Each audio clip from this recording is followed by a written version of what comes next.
হতছাড়ি, এদিকে আয়। এভাবে পায়ের উপর পা তুলে বসে আছিস কেন? বাড়ির কাজগুলো কে করবে? তোর মা? অবনী সোফার উপরে বসেছিল, তখন কথাটি তার মামি এসে বলে।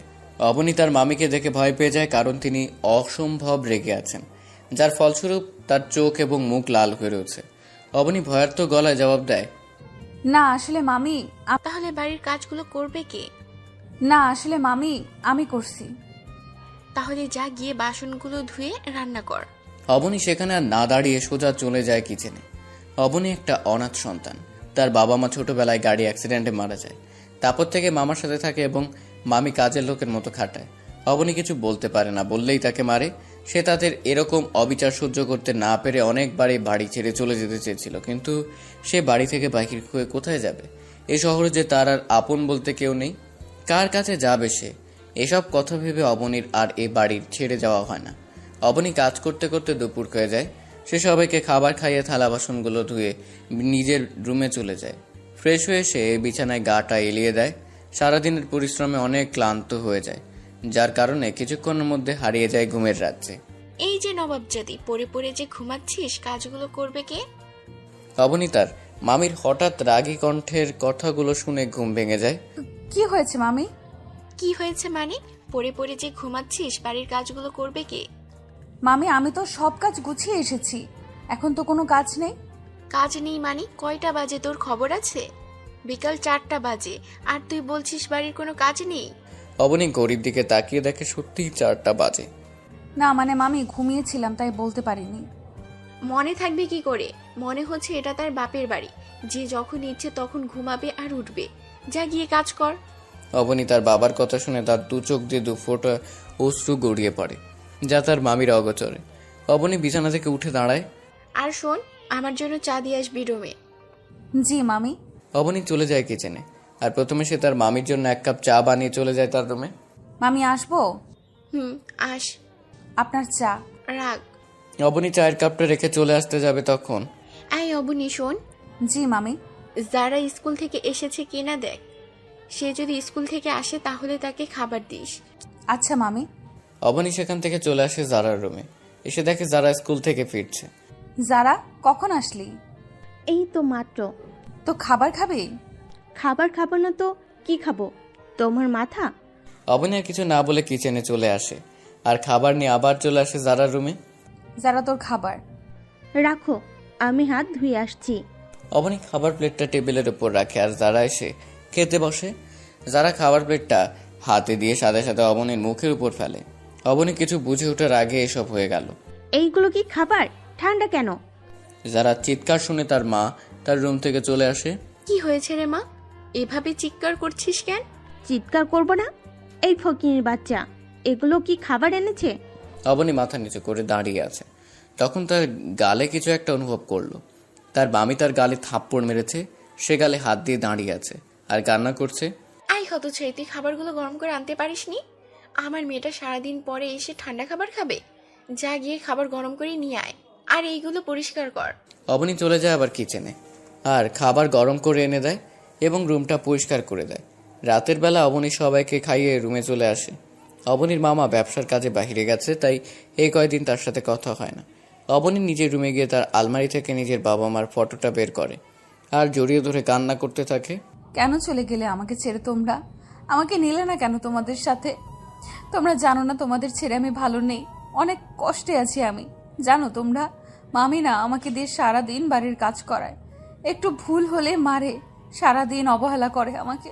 আমি ভালো নেই বাবা মা, আমাকে নিয়ে যাও তোমরা তোমাদের সাথে, আমি যার পারছি না এই অবহেলা নিতে। অবনী কান্না করতে করতে কখন যে ঘুমের রাজ্যে হারিয়ে গেছে তা জানা নেই। ভোরবেলা ওই দূর মসজিদ থেকে ভেসে আসা আল্লাহর নামের প্রতিধ্বনিতে অবনীর ঘুম ভেঙে যায়। সে উঠে উজু করে নামাজ পড়ে নেয়। নামাজ পড়া শেষে কোরআন তেলাওয়াত করতে বসে যায়। সকালে সবার জন্য নাস্তা বানানোর পরে টেবিলে সাজানো হলো। সবাই এসে বসে পড়লো। খাওয়া শেষে অবনী নিচু গলায় বলল, মামি আমার না আজ ভার্সিটি যেতে হবে। কেন ভার্সিটিতে যাবি? আর তুই যদি এখন ভার্সিটিতে যাস তাহলে বাড়ির কাজগুলো কি করবে? তোর মা এসে করে দিয়ে যাবে? মামি, যে মারা গেছে তাকে নিয়ে কথা না বললে হয় না? কি? আমার মুখের উপর কথা? আর ঠাস করে একটা থাপ্পড় মেরে দেয় অবনীর গালে। সে গালে হাত দিয়ে দাঁড়িয়ে থাকে আর তার চোখ বেয়ে অশ্রু গড়িয়ে পড়তে থাকে। যদি মুখে মুখে তর্ক করিস তাহলে এর থেকেও খারাপ হবে বলে দিলাম। অবনী আবারও ভয়ার্থ গলায় জবাব দেয়, মামি আমার না আজকে ভার্সিটিতে যেতেই হবে, একটা গুরুত্বপূর্ণ ক্লাস আছে, তা না হলে আমার জন্য অনেক খারাপ হয়ে যাবে। ভার্সিটিতে যাবি? আচ্ছা যাবি, তার আগে বাড়ির সব কাজ সেরে তারপর যাবি। ঠিক আছে মামি, আমি বাড়ির সব কাজ করে দিয়ে যাব। সাহেলা বেগম রাগে গড়গড় করতে করতে চলে যায় তার রুমে। আর অবনীও চলে যায় বাড়ির কাজগুলো করতে। বাড়ির কাজ শেষ করতে করে 9:30 বেজে গেছে। তাই সে তাড়াতাড়ি রেডি হয়ে যখন বেরিয়ে যাবে তখন তাই অবনী শোন, জি মামি, কিছু বলবেন? এই ধর এগুলো ধুয়ে রোদে শুকাতে দিয়ে তারপর যাবি। কতগুলো শাড়ি ধরিয়ে দিয়ে অবনী বুঝতে পারে তার আজকে ভার্সিটি যাওয়াটা তার মামির মোটেও পছন্দ হয়নি। তার মামি এমনিতেও তাকে পছন্দ পড়তে দিতে চায় না, সে জোর করে এতটুকু পর্যন্ত এসেছে। একটু, কিন্তু মামি এগুলো ধুতে তো প্রায় ঘন্টাখানেক সময় লাগবেই, কিন্তু আমার তো সময় নেই। আমি কিছু জানি না, তুই আজ এগুলো ধুয়ে তারপর যাবি। অবনী ভালো করে জানে তার কাজ না শেষ হওয়া পর্যন্ত তাকে বাড়ির বাহিরে এক পা রাখতে দিবে না তার মামি। তাই সে কোনো উপায় না পেয়ে কাপড়গুলো নিয়ে কাঁচতে বসে যায়। কাপড়গুলো কাঁচতে কাঁচতে প্রায় 1 ঘন্টা লাগে। সে সেগুলো রোদে শুকাতে দিয়ে মামির কাছে বলে বেরিয়ে পড়ে। তার বাড়ি থেকে তার ভার্সিটি 10 টাকার ভাড়া, তাই অবনী প্রায় সময় হেঁটে যায়। কিন্তু আজকে আর হেঁটে যাওয়ার কোনো উপায় নেই। এমনিতে তার দেরি হয়ে গেছে, তার উপর হেঁটে গেলে তো আরও দেরি হয়ে যাবে। তাই সে একটা রিক্সা নিয়ে চলে যায় ভার্সিটিতে। May I come in sir? Yes coming. Abani ভিতরে ঢুকে পড়ে। অবনী, তোমার এত দেরি হলো কেন আজকে? আসলে স্যার কিছু কাজ ছিল তাই দেরি হয়ে গেছে, আর হবে না স্যার। আচ্ছা ঠিক আছে, যাও গিয়ে সিটে বসো। অবনী গিয়ে তার বান্ধবী মাহির পাশে বসে পড়ে। কি রে ফোননি, কি খবর তোর? এই তোরে কতবার বলবো আমাকে ফৈন্নি বলবি না? আমার বাবা মা আমার আকিকা করে এত সুন্দর একটা নাম রেখেছে মাহি, তুই সেটা না বলে শুধু ফৈন্নি বলে ডাকছিস কেন? ডাকছি বেশ করেছি, আরো ডাকবো, তোর কোনো সমস্যা? থাক বোন, তোরে আর কিছু কমো না, এবার একটু চুপ করে থাক, ক্লাসে মন দে। অতঃপর দুজনে ক্লাসে মনোযোগী হয়। একে একে তারা সকল ক্লাসগুলো করে। ক্লাস থেকে বাহির হবার পরে অবনী, স্যার যেতে বলছে। কোথায়? অফিসে।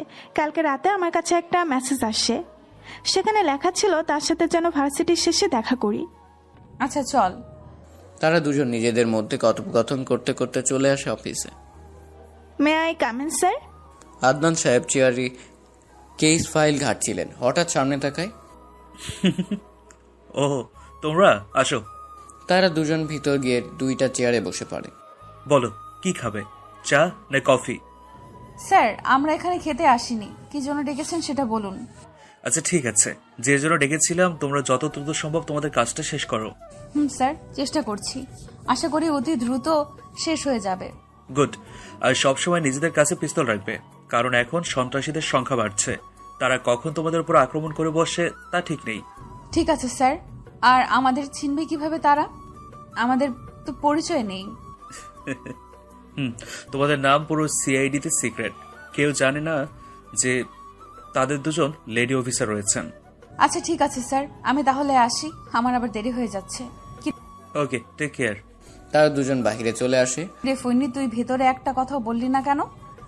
প্রথমত তুই আমারে আর ফকিন্নি বলবি না, দ্বিতীয়ত তুই যেখানেই থাকবি সেখানে আমার কথা বলার কোনো প্রশ্নই আসে না। আচ্ছা আমি যাই রে। যাই মানে? তুই প্রথমে আমার সাথে খাবার খাবি, তারপর যাবি। না রে, আজকে না, অন্য একদিন। এমনিতেই দেরি হয়ে গেছে, জানি না কপালে কি আছে। আমি কিচ্ছু শুনতে চাই না, তুই আমার সাথে এখন রেস্টুরেন্টে খাবি মানে খাবি। অতঃপর মাহির জোরাজুরিতে সে বাধ্য হলো রেস্টুরেন্টে যেতে। তারা দুজন খাবার খেয়ে যে যার গন্তব্যে চলে যায়।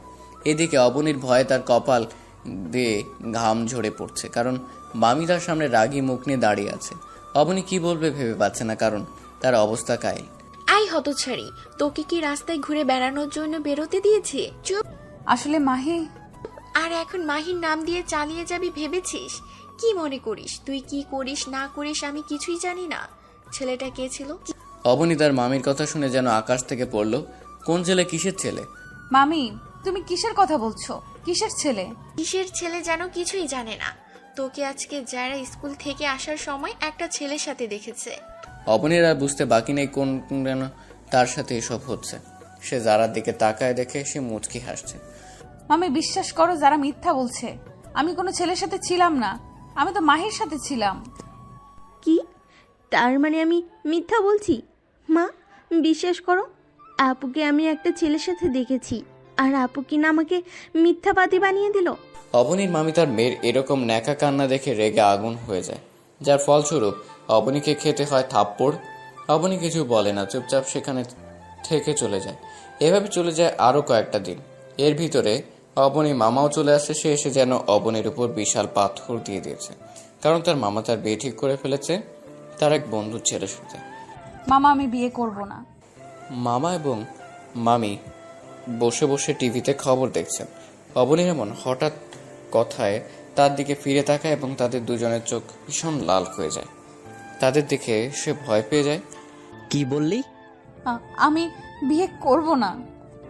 কেন বিয়ে করবি না? আমি আমার পড়ালেখা শেষ করতে চাই, আর ছেলেটাকে আমার অপছন্দ, শুধু নেশা করে।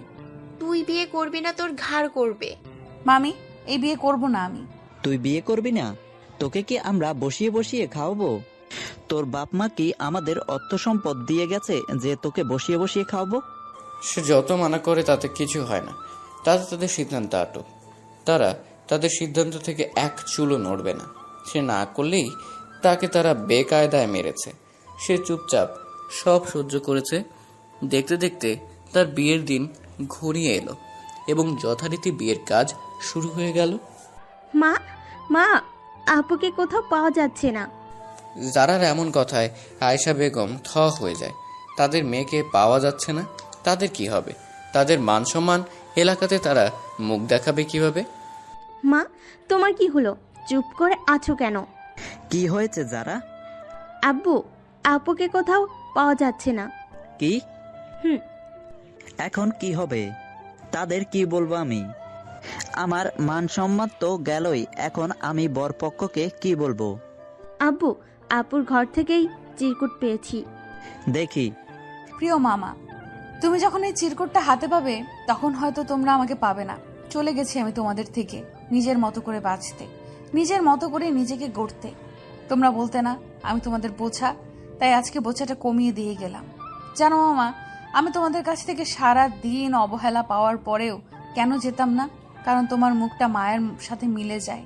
তোমার দিকে তাকালে আমি আমার মাকে দেখতে পাই, আর মামিকে আমি মায়ের মতো দেখতাম, কিন্তু সে আমাকে দু চোখে সহ্য করতে পারতো না। তবু আমি কিছু বলিনি। তোমরা আমার বিয়ে ঠিক করেছো, কিন্তু তা আমার অমতে, তাই আমি তোমাদের থেকে চলে যেতে বাধ্য হয়েছি। ক্ষমা করো তোমাদের মান সম্মান নষ্ট করার জন্য। আর আমি আবার আসবো আমার মায়ের বাড়িতে। আমার মায়ের বাড়ি আমার বাড়ি। তোমার যে বাড়িতে থাকছো সেটা তোমাদের বাড়ি না, আমার বাড়ি। ভাবছো কিভাবে জানলাম? তা না হয় রহস্যই থেকে যাক।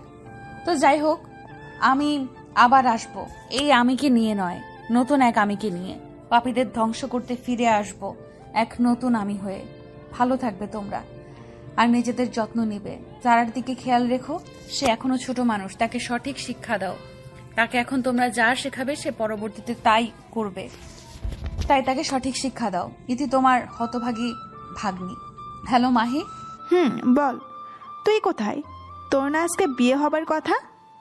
দোস্ত, আমি বাড়ি থেকে পালিয়ে এসেছি, তোর বাড়ির সামনে। তাড়াতাড়ি নিচে নাম।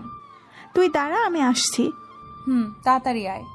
মাহি নিচে নেমে দেখে তার বান্ধবী গা ভর্তি গহনা নিয়ে দাঁড়িয়ে আছে। আর মুখের অবস্থা দেখে সে আর না হেসে পারল না। সে খিলখিল করে হেসে দিল। এই তুই হাসছিস কেন? তোকে দেখে। কেন, আমি কি কোনো জোকার নাকি যে আমাকে দেখে তোর হাসি পাচ্ছে? তার থেকে কম না তুই। কি বললি তুই? আরে রাগোস কেন? যা বললাম তা সত্যি। রোদে তোর মেকআপের যা অবস্থা হয়েছে না, দেখতে তোকে।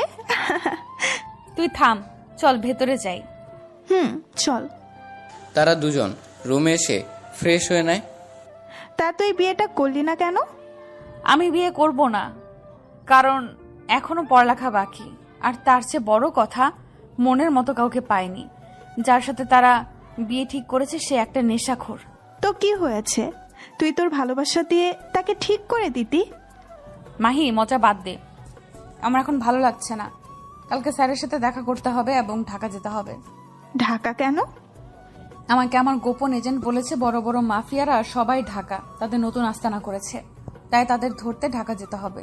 আচ্ছা ঠিক আছে, ঘুমা। কালকে আমাদের যেতে হবে আবার। May I come in sir? তা তোমরা কি খাবে, চা না কফি? না স্যার, কিছু খাবো না। ওকে, তা কি জন্য হঠাৎ? স্যার, আমি আমার একজন সিক্রেট সহকর্মী থেকে জানতে পেরেছি বড় বড় ডনরা সব ঢাকা তাদের আস্তানা খুলে সেখানে তারা সব করছে, এবং পুরো দেশের বিভিন্ন ড্রাগস থেকে শুরু করে সব তারা করছে। আদনান সাহেবের কপালে চিন্তার রেশ ধরা দেয়। সে গম্ভীর গলায় বলে, তা এখন কি করার? আমরা চাচ্ছি আমরা ঢাকা যাব এবং আপনি সব ব্যবস্থা করবেন, আর আমরা ঢাকা ভার্সিটিতে ভর্তি হতে চাই। ওকে, তোমরা যা চাবে তাই হবে। বাহিনা হয় যেতে পারবে, কিন্তু তুমি তোমার মামা মামিকে মানিয়ে কিভাবে নেবে? সাদ্দের কথা শুনে মাহি পিক করে হেসে দেয়। স্যার, ও তো বাড়ি থেকে পালিয়ে এসেছে, বিয়ের আসন থেকে। কি, ওর বিয়ে হয়েছে? না স্যার, হয়নি। ও পালিয়ে এসেছে। ওর মামা মামি তার বিরুদ্ধে গিয়ে তার বিয়ে দিয়েছিল, তাই সে পালিয়ে এসেছে। পালিয়ে এসে ভালোই হয়েছে, এক কামে দুই কাম। তা ঠিক আছে। তা তোমরা কোন দিন যেতে চাও? আচ্ছা ঠিক আছে, সব ব্যবস্থা হয়ে যাবে। আর তোমাদের আবারও সাবধান করছি, তোমাদের পরিচয় কেউ জানে না। তোমরা অফিসে আসো আমার বন্ধু মেয়ের পরিচয়, তাই তোমরা তোমাদের পরিচয় সবসময় গোপন রাখবে। আর হ্যাঁ, আমার 2 ছেলেও কালকে থেকে ঢাকা ভার্সিটিতে যাবে। তারা 2জন আর্মি অফিসার, তাই তাদের থেকে পারলে ভাব জমিয়ে নিও বলে একটা মুচকি হাসি দেন আদনান সাহেব। কিন্তু স্যার, আমরা আপনার ছেলেদের চিনব কিভাবে? যেখানে অবনী আছে সেখানে কোনো ব্যাপার না। কিন্তু স্যার, আমিও তো চিনি না। কোনো সমস্যা নেই, চিনে যাবে। তারা আর কোনো কথা না বলে বেরিয়ে আসে এবং তারা তাদের প্রয়োজনীয় জিনিস নিয়ে চলে আসে ঢাকার উদ্দেশ্যে। আর তারা বিকেল 4টার দিকে পৌঁছে যায় ঢাকা এবং আদনান সাহেবের দেওয়া ঠিকানাতে চলে। কি রে দোস্ত, এত বড় বাড়ি? তা আমিও তো দেখছি। স্যার, আমাদের জন্য এত বড় বাড়ি কেন রাখলো? চল ভেতরে যাওয়া যাক। তারা 2জন দারোয়ান থেকে চাবি নিয়ে ভিতরে ঢুকে পড়ে। ঠিক তখনই কল আদনান সাহেবের। হ্যালো। তোমরা ঠিক মতো পৌঁছেছো জায়গা মতো? স্যার। তা বাড়ি পছন্দ হয়েছে তোমাদের, নাকি অন্য একটা দেবো? না স্যার, তার দরকার নেই। কিন্তু স্যার, বাড়িটা না নিলেও পারতেন। আরে পাগল মেয়ে, এটা আমার নিজের বাড়ি। এটার কথা শুধু আমি আর আমার বউ জানে, তাই তোমাদের সুবিধার্থে তোমাদের থাকতে দিয়েছি, এবং ভবিষ্যতেও তোমরাই থাকবে। বুঝলাম না স্যার শেষের কথাটা। না, কিছু না। কোনো সমস্যা হলে বলো। আর তোমাদের ভার্সিটির সোমবার থেকে, মানে মাঝখানে একদিন সময়, তোমাদের প্রয়োজনে যা দরকার কিনে নিও। ঠিক আছে স্যার। মাহি? পাশে তাকাতেই দেখে মাহি নেই। সে এতক্ষণ কথা বলাতে পাশে যে মাহি নেই সেদিকে তার কোনো খেয়াল ছিল না। এমা, এই মেয়েটা আবার কই গেল? মাহি, এই মাহি। আমি উপরে, চলে আয়। অবনী উপরে চলে যাওয়ার দেখে মাহি তার জামা কাপড় আলমারিতে রাখতে ব্যস্ত। কিরে, এতক্ষণের মধ্যে তোর জন্য রুমও ঠিক করে ফেললি? আর শুধু আমার জন্য না, আমাদের 2জনের জন্য, বুঝেছিস? তা কিছু কি খাওয়া লাগবে না? তাহলে যা, গিয়ে রান্না করে আন। বাড়িতে কিছু আছে যে রান্না করব? তুই অনলাইনে অর্ডার দে। দিচ্ছি। এই অবনী, চল, খাবার আসতে আসতে আমরা বাড়িটা ঘুরে দেখি। চল। তারা 2জন ঘুরতে ঘুরতে ছাদে চলে আসে। ছাদ থেকে ঢাকা ব্যস্ত শহরকে সুন্দর মতোই দেখা যাচ্ছে। এ হচ্ছে ঢাকা ব্যস্ত শহর। মানুষ তাদের জীবিকা নির্বাহের জন্য নিজের গ্রাম, নিজেদের আপনজনদের রেখেই ব্যস্ত শহরে আসে। আবার কেউ ঘুরতে আসে। বড় লোকরা তাদের উপর হুমধারি করে। প্রায় সন্ধ্যে নেমে এসেছে এই ব্যস্ত শহরে। কেউ এখন ছুটে চলছে বাড়ির দিকে সারাদিনের রোজগার নিয়ে, আবার কেউ ছুটে চলছে তাদের চাকরিতে। মানুষের জীবনটা একটা যুদ্ধক্ষেত্র, যেখানে তাকে প্রতি সেকেন্ড লড়াই করে বেঁচে থাকতে হয় এই ব্যস্ত শহরে। এই ব্যস্ত শহরে কেউ একদিন না খেলেও একজন এসে জিজ্ঞেস করবে না খেয়েছে কিনা। সবাই তাদের নিজেদের নিয়ে ব্যস্ত, তাই তাদেরকে বেঁচে থাকার জন্য লড়াই করতে হয়। আমার জীবনেও লড়াই ক্ষেত্র, সেখানে আমি প্রতিনিয়ত লড়াই করে বেঁচে আছি সবার সাথে। তার মতো করে মানিয়ে নেওয়ার চেষ্টা করছি, কিন্তু আমি মনে হয় ব্যর্থ। এই অবনী, দেখ তো, এই 2টা ডেলিভারি বয় না? অবনী দাঁড়িয়ে দাঁড়িয়ে কথাগুলো ভাবছিল। তখন মাহি জোর ধাক্কা দিয়ে কথাটা বলে। তার কথা মতো আমি নিচে তাকিয়ে দেখি 2টা ছেলে বাড়ির গেট দিয়ে বাড়িতে আসছে। তাদের দেখে বোঝা যাচ্ছে না ডেলিভারি বয়, কিন্তু তবুও মেনে নিতে হয়। তারা 2জন ডেলিভারি বয়। তাহলে দেরি করছিস কেন? চল নিচে গিয়ে খাবারগুলো নিয়ে নেই। তুই যা, আমি আসছি। তাড়াতাড়ি আসবি। ওকে বাবা, যা। মাহি নিচে চলে আসে এবং কিছুক্ষণের মধ্যে ছেলেগুলো চলে যায়। অবনীও চলে আসে নিচে আর 2জনে খেয়ে নেয়। সূর্য পশ্চিম আকাশে হেলে পড়েছে। আকাশ চারদিকে নেমে আসছে ঘন অন্ধকার। মাহি চল ছাদে যাই, এই ব্যস্ত শহরের সন্ধ্যাটা উপভোগ করি। চল। তারা দুজনে চলে যায় ছাদে। সন্ধ্যায় ঢাকা শহরকে যেন অন্যরকম লাগছে। চারদিকে লাল নীল সবুজ বাতি জ্বলছে আর গাড়ির ব্যস্ততা, যেন এক মনোনীয় পরিবেশ। তারা দুজন সন্ধ্যা উপভোগ করে নেমে আসে নিচে এবং 10টা নাগাদ গল্প করে শুয়ে পড়ে। পরের দিন সকালবেলা উঠে তারা তাদের প্রয়োজনীয় কাজ সেরে নেয়। দেখতে দেখতে বিকেল হয়ে যায়। এই অবনী, আমি শপিংয়ে যাব, তুই যাবি? যাব। আমারও শপিং করতে হবে কিছু। বাড়ি থেকে আসার সময় তো কিছু আনতে পারিনি। তাহলে চল দুজনে একসাথে যাই। চল। তারা দুজন রেডি, চলে যায় শপিং করার উদ্দেশ্যে এবং তারা তাদের প্রয়োজন মোতাবেক শপিং সেরে নেয়। এই তোর আর কিছু লাগবে মাহি? না, আমার আর কিছু লাগবে না। তাহলে চল। তারা দুজন বেরিয়ে পড়ে শপিং সেরে। এমন সময় অবনী সজোরে গিয়ে কারোর সাথে ধাক্কা খায়। অবনী নিচে পড়ে যায়। সরি ম্যাম, আমি আসলে দেখতে পাইনি আপনাকে। কোনো ছেলের কণ্ঠ পেয়ে অবনী উপরে তাকায়। তখন কালকে সে ডেলিভারি বয় দুজন অবনীকে মাহি এতক্ষণ দাঁড় করিয়ে দিয়েছে। ম্যাম সরি, আসলে আমি আপনাকে দেখতে পারিনি। আচ্ছা ঠিক আছে, কিন্তু তোমরা দুজন এখানে কেন? ধন্যবাদ ম্যাম, আমরা আসলে কিছু শপিং করার জন্য এসেছি। ও, তা তোমাদের নাম তো জানা হলো না। আমি আবির, আর এ হচ্ছে আমার ছোট ভাই আবির। আপনার দুইজন ভাই? জি ম্যাম, আর এখানে অবাক হবার কি আছে? ঠিকই তো আছে। মাহি তুই এত অবাক হলি কেন? না এমনি, চল বাড়ি যাব। চল। তারা দুজন বেরিয়ে আসে বাড়ির উদ্দেশ্যে, আর অন্যদিকে তারা দুই ভাই তাদের যাওয়ার দিকে এক মনে চেয়ে থাকে। এই তুই কি দেখছিস এত? কই কি দেখছি? তুই আমাকে বলছিস কেন? তুই নিজেও তো তাকিয়েছিলি এতক্ষণ। কই, আমি তাকিয়েছিলাম। আর ভুলে যাস না, আমি তোর বড় ভাই, সম্মান দিয়ে কথা বলবি। আসছে আমার বড় ভাই, সম্মান দিয়ে কথা বলবি। চল ভাই, তোর সাথে আমি পারবো না। পারবি না তখন লাগতে আসিস কেন? সেটাই আমার ভুল হয়ে গেছে, এখন চল। চল। তারা দুজন শপিং করে তাদের বাড়িতে চলে যায়। এই অবনী, ছেলে দুইটা কি হ্যান্ডসাম না? তারা দুজন শপে মাত্র বাড়িতে এসে নিজেদের রুমে গিয়ে বসলো। এর মধ্যে মাহির এরকম কথা শুনে তার দিকে তাকায় অবাক দৃষ্টিতে। এরকম করে তাকিয়ে আছিস কেন? এতে এত অবাক হওয়ার কি আছে? না সেটা না, দুজন বলছিস কেন? কাকে পছন্দ হয়েছে সেটা বল, নাকি দুজনকেই পছন্দ হয়েছে? আরে না, দুজনকে না। আর কি যেন নাম, আবিদ। আবিদ, তাকে পছন্দ হয়েছে। আর আবির না কি যেন নাম, তাকে তোর জন্য রেখে দিলাম। আচ্ছা তুই প্রেম কর, না হয় তাকে বিয়ে করে নে, আমার কোনো সমস্যা নেই। কিন্তু ভুলে যাবি না আমরা এখানে একটা মিশনে এসেছি। না, তা ভুলবো কেন? মিশনও কমপ্লিট করব, তার নিজের জীবন সঙ্গীও খুঁজে নিব। তোর যা ইচ্ছা তা কর, কিন্তু ছেলেগুলো তো ডেলিভারি বয়। তাতে কি হয়েছে? ভালোবাসা কি আর এগুলো দেখে হয় নাকি? ভালোবাসা তো হয় মন থেকে। আর তোরও তো একজনকে পছন্দ হয়েছে। কে বলেছে আমার পছন্দ হয়েছে? ওরা তো সাধারণ ডেলিভারি বয়। আমি বলছি, কারণ আমি তোর সাথে সেই ছোট্টবেলা থেকেই থাকছি, তাই তোর চোখ বলে দিবে সবকিছু। আরে বাদ দে তো এইসব কথা। ও আমি এখন বাদ দিব? এতক্ষণ তো আমাকে সুন্দর উপদেশ দিলি। অবনী কিছু না বলে চলে যায় ওয়াশরুমে। আয়নাতে নিজেকে দেখে নিজের অজান্তেই হেসে দেয়। আচ্ছা আমি কি কাউকে পছন্দ করি নাকি? তাকে ভালোবেসে ফেলেছি। যাই হোক, সেটা পরে দেখা যাবে, এখন নিজের মিশন শেষ করি। দেখতে দেখতে সেদিন চলে যায়। পরের দিন তারা দুজন তাদের নতুন ভার্সিটি যাওয়ার উদ্দেশ্যে বেরিয়ে পড়ে এবং কিছুক্ষণের মধ্যে এসে পৌঁছে যায় নতুন জায়গা, নতুন ভার্সিটি। তারা দুজন কিছু চিনে না, তাই তারা দুজন কাউকে জিজ্ঞেস করে প্রিন্সিপালের রুম পর্যন্ত যায়। Coming sir. আসো। তারা দুজন ভিতরে ঢুকে তারা তাদের কাগজপত্র দেয় আর প্রিন্সিপাল স্যার একজনকে ডেকে তাদের ক্লাসরুম দেখিয়ে দিতে বলে। তারা দুজন ক্লাসরুমে চলে আসে এবং কিছুক্ষণ পর স্যারও চলে আসে। এখানে মাহি আর অবনীকে। মাহি আর অবনী দাঁড়িয়ে যায়। তাদের দুজনকে সামনে নেওয়া হয়। এই দুজন হচ্ছে তোমাদের নতুন সহপাঠী, তাই তোমরা সবাই তাদের সাথে পরিচয় সেরে বন্ধুর মতো আচরণ করবে।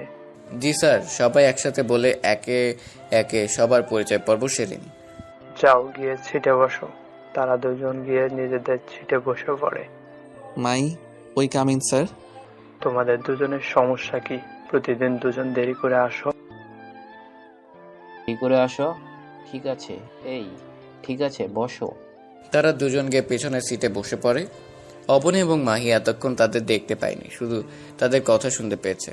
কিন্তু তারা দুজন ভিতরে ঢোকার পর যেন ভূত দেখার মতো চমকে ওঠে। তবু অবনী নিজেকে সামলে নেয়।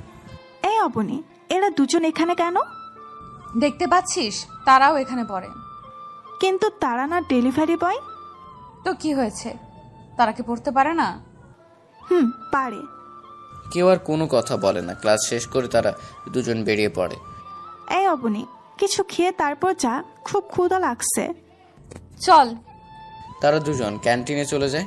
সেখানে আবির আর আবিদও খাবার খাচ্ছে। মাহি আর অবনেও খেয়ে গিয়ে তাদের পাশে বসে। কেমন আছো? আপনারা এখানে কি কি? তোমরা এখানে যা করতে এসেছো আমরাও তাই করতে এসেছি। মানে আমরা যা করতে এসেছি তা করতে এসেছেন মানে? আরে তোমরাও পড়তে এসেছো আর আমরাও পড়তে এসেছি, এখানে ভয় পাওয়ার কি আছে? তা ঠিক। কি বিড়বিড় করে কি বলছেন? না কিছু না। কোনো সারা শব্দ নাই, এক ধ্যানে সামনের দিকে তাকিয়ে আছে। কি হয়েছে? এভাবে কি দেখছিস? না কিছু না। এই মাহি, সব কি আজকে দেখে ফেলবো নাকি? তোর কোনো সমস্যা? না, আমার কোনো সমস্যা হবে কেন? যেভাবে একে অপরের দিকে তাকিয়েছিলি যেন চোখ দিয়ে গিলে খাবি। বাদ দে তো। আচ্ছা। তারা সবাই খাবার খেয়ে যার যার মতো চলে যায়। রাতের বেলা অবনীর মোবাইলে কল আসে। এই মাহি, দেখ তো কে কল করেছে। এই স্যার কল করেছে। দে। আসসালামু আলাইকুম স্যার। কি খবর তোমাদের? সালামের জবাব দিয়ে, তা কাজ কতটুকু? আজকে মাত্র ভার্সিটি গেলাম, এখন দেখি কি করা যায়। আচ্ছা ঠিক আছে। তা আমার ছেলেদের সাথে দেখা হয়েছে? হ্যাঁ। আরে স্যার, আমরা তাদের চিনব কিভাবে? আমরা তাদের নাম জানি না, তার উপর তাদের দেখিও নি। তাদের নাম বলেন প্লিজ স্যার। ওকে, বলছি। তাদের নাম হচ্ছে আবির এবং আবিদ। আবির আমার বড় ছেলে আর আবিদ ছোট ছেলে। ওয়েট স্যার, এই নামের দুজনকে আমি চিনি। কিভাবে? তারা দুজন ডেলিভারি বয়। খাবার অর্ডার করেছিলাম, তখন তারা এনে দিয়ে যায় এবং তারা আমাদের সাথে একই ভার্সিটিতে পড়ে এবং একই ডিপার্টমেন্টে। তাদের ফটোগুলো দিবেন প্লিজ। আচ্ছা ওকে, দিচ্ছি। তারপর স্যার দুইটা ফটো পাঠায়। তা দেখে অবনীর মাথা যেন কাজ করা বন্ধ করে দিয়েছে। কিরে, তুই এরকম করে আছিস কেন? কই কিরকম করে আছি? মুখ দেখে মনে হচ্ছে কিছু দেখে শখ খেয়ে আছিস। আদনান সাহেব ফটোগুলো পাঠানোর পর অবনী দাঁড়িয়ে ফটোগুলো নিখুঁতভাবে দেখছিল। তখন উপরোক্ত কথাগুলো মাহি এসে বলে, তুই ঠিক ধরেছিস। এই যে ছবিগুলো দেখে শখ খেয়ে গেছি। দেখে কি এমন ফটো যে দেখে তুই শখ খাবি? অতঃপর অবনীর হাত থেকে মোবাইল নিয়ে নেই মাহি এবং চোখ দেয় মোবাইল স্ক্রিনের দিকে তাকায়। তারও চোখ বড় বড় হয়ে যায়। এ কি করে সম্ভব? এরা তো সেই ডেলিভারি বয়, আর এদের দেখে অবনী এত বড় শখ খেলো। তার চেয়েও বড় কথা, এদের ফটো অবনী পেল কোথায়? তুই এদের দেখে শখ খেলি? এরা তো সেই ডেলিভারি বয়, আর তুই তাদের ফটো কোথায় পেলি? তারা শুধু কি ডেলিভারি বয়? তা নয় তো কি, তারা কি কোনো রাজ্যের প্রিন্স নাকি? মাহি, মজা করবি না। তুই তাদের পোশাক দেখ। মাহি এতক্ষণ শুধু মুখগুলো দেখে অনেক কিছু চিন্তা ভাবনা করে ফেলেছে, কিন্তু গায়ের পোশাকের দিকে নজর দেয়নি। তাই সে নজর মোবাইলের স্ক্রিনের উপর এবং তার চোখ আরো বড় বড় হয়ে ওঠে। আর এদের গায়ে তো আর্মি পোশাক, তাহলে কি তারা? ঠিক ধরেছিস, আর্মি অফিসার। আর আমাদের স্যারের ছেলে। কি, স্যারের ছেলে? তাহলে তারা ডেলিভারি বয় হলো কেন? ভুলে যাস না, আমরা যেরকম মিশনে এসেছি তেমনি তারাও এখানে মিশনে এসেছে। আচ্ছা চল তো, খাবো, প্রচুর ক্ষুধা লাগছে। এসব নিয়ে পরে ভাবা যাবে। তোর তো শুধু খাই খাই, চল। অতঃপর তারা দুজন খেয়ে ঘুমিয়ে পড়ে। হ্যালো, আসসালামু আলাইকুম আব্বু। ওয়ালাইকুম আসসালাম। কেমন আছিস? আলহামদুলিল্লাহ ভালো আছি, তুমি কেমন আছো? আম্মু কেমন আছে? আমিও ভালো আছি, আর তোর আম্মুও ভালো আছে। আবিদ কোথায়? এই তো কম্পিউটারে গেমস খেলছে। কি গেমস খেলছে মানে? তোরা না মিশনে গেলি আর সে গেমস খেলছে? আচ্ছা ঠিক আছে, তোদের কাজ কতটুকু গিয়েছে? আব্বু মাত্র আজকে ভার্সিটি গেলাম, চিন্তা করো না, আশা করি কিছুদিনের মধ্যে সন্ত্রাসীদের শনাক্ত করতে পারবো। আমিও সিআইডির দুজনকে পাঠিয়েছি, তারাও একই কথা বলেছে। কি, তুমিও দুজনকে পাঠিয়েছো? ভুলে যাস না, কাজটা সিআইডি টিমের উপর এসেছিল। আর তোদেরও আমি পাঠিয়েছি, তোদের কর্নেলের সাথে যোগাযোগ করে। তা ঠিক। আচ্ছা, তারা ছেলে না মেয়ে? তারা দুজনই মেয়ে, সব দিক দিয়ে পারফেক্ট আছে। কিসের পারফেক্ট আছে আব্বু? না কিছু না, তোরা তোদের কাজ দ্রুত শেষ কর, তারপর তোদের বিয়ে দিতে হবে। তো আব্বু তুমি আছো শুধু বিয়ে নিয়ে। দ্রুত কাজ শেষ কর। বলেই লাইন কেটে দেয় আদনান সাহেব। এই তুই সারাদিন কম্পিউটারের ভিতরে পড়ে থাকিস কেন? জানিস না আমরা এখানে একটা মিশনে এসেছি? আরে বাদ দে তো, মিশন পড়া হবে, আগে নিজের জীবনসঙ্গী খুঁজে নেই। জীবনসঙ্গী মানে? তুই মাহির কথা বলছিস? দেখ, তার ফেসবুক আইডি মাহি চৌধুরী অনু। কি তুই এতক্ষণ বসে বসে এগুলো করছিস? তোর আবার ভাবি আসলো কোথা থেকে? বেশি ঢং করিস না, মনে করছিস কি আমি কিছু জানি না? বাদ দে, চল ঘুমিয়ে পড়ি। তুই ঘুমিয়ে পড়, আমার কাজ আছে। ওকে। এই মাহি ওঠ, আর কত ঘুমাবি? আর একটু ঘুমাই। আর একটু ঘুমাই মানে? সারা রাত ধরে চোর পাহারা দিয়েছিস? না, চোর পাহারা দিবে কেন? আবিদের সাথে কথা বলেছি। কি তুই আবিদের সাথে কথা বলেছিস মানে? ওফ, তোর জন্য একটু ঘুমাতেও পারবো না। আর আমি আবিদের সাথে কথা বলেছি, অন্য কারোর সাথে না তো। এতে এত অবাক হওয়ার কি আছে? তুই ওর নাম্বার পেলি কোথায়?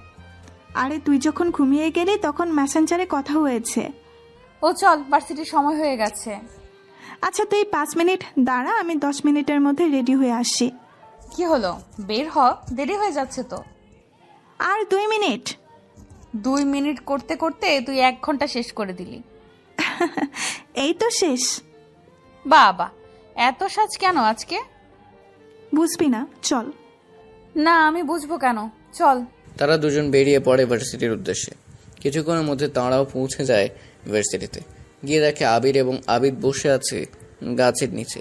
তারা দুজন তাদের পেছনে গিয়ে দাঁড়ায় এবং অবনী আস্তে করে বলতে থাকে, সিআইডির এসিপি আদনান সাহেবের সন্তান আর্মি অফিসাররা কিনা শেষ পর্যন্ত ডেলিভারি বয় হয়ে গেল।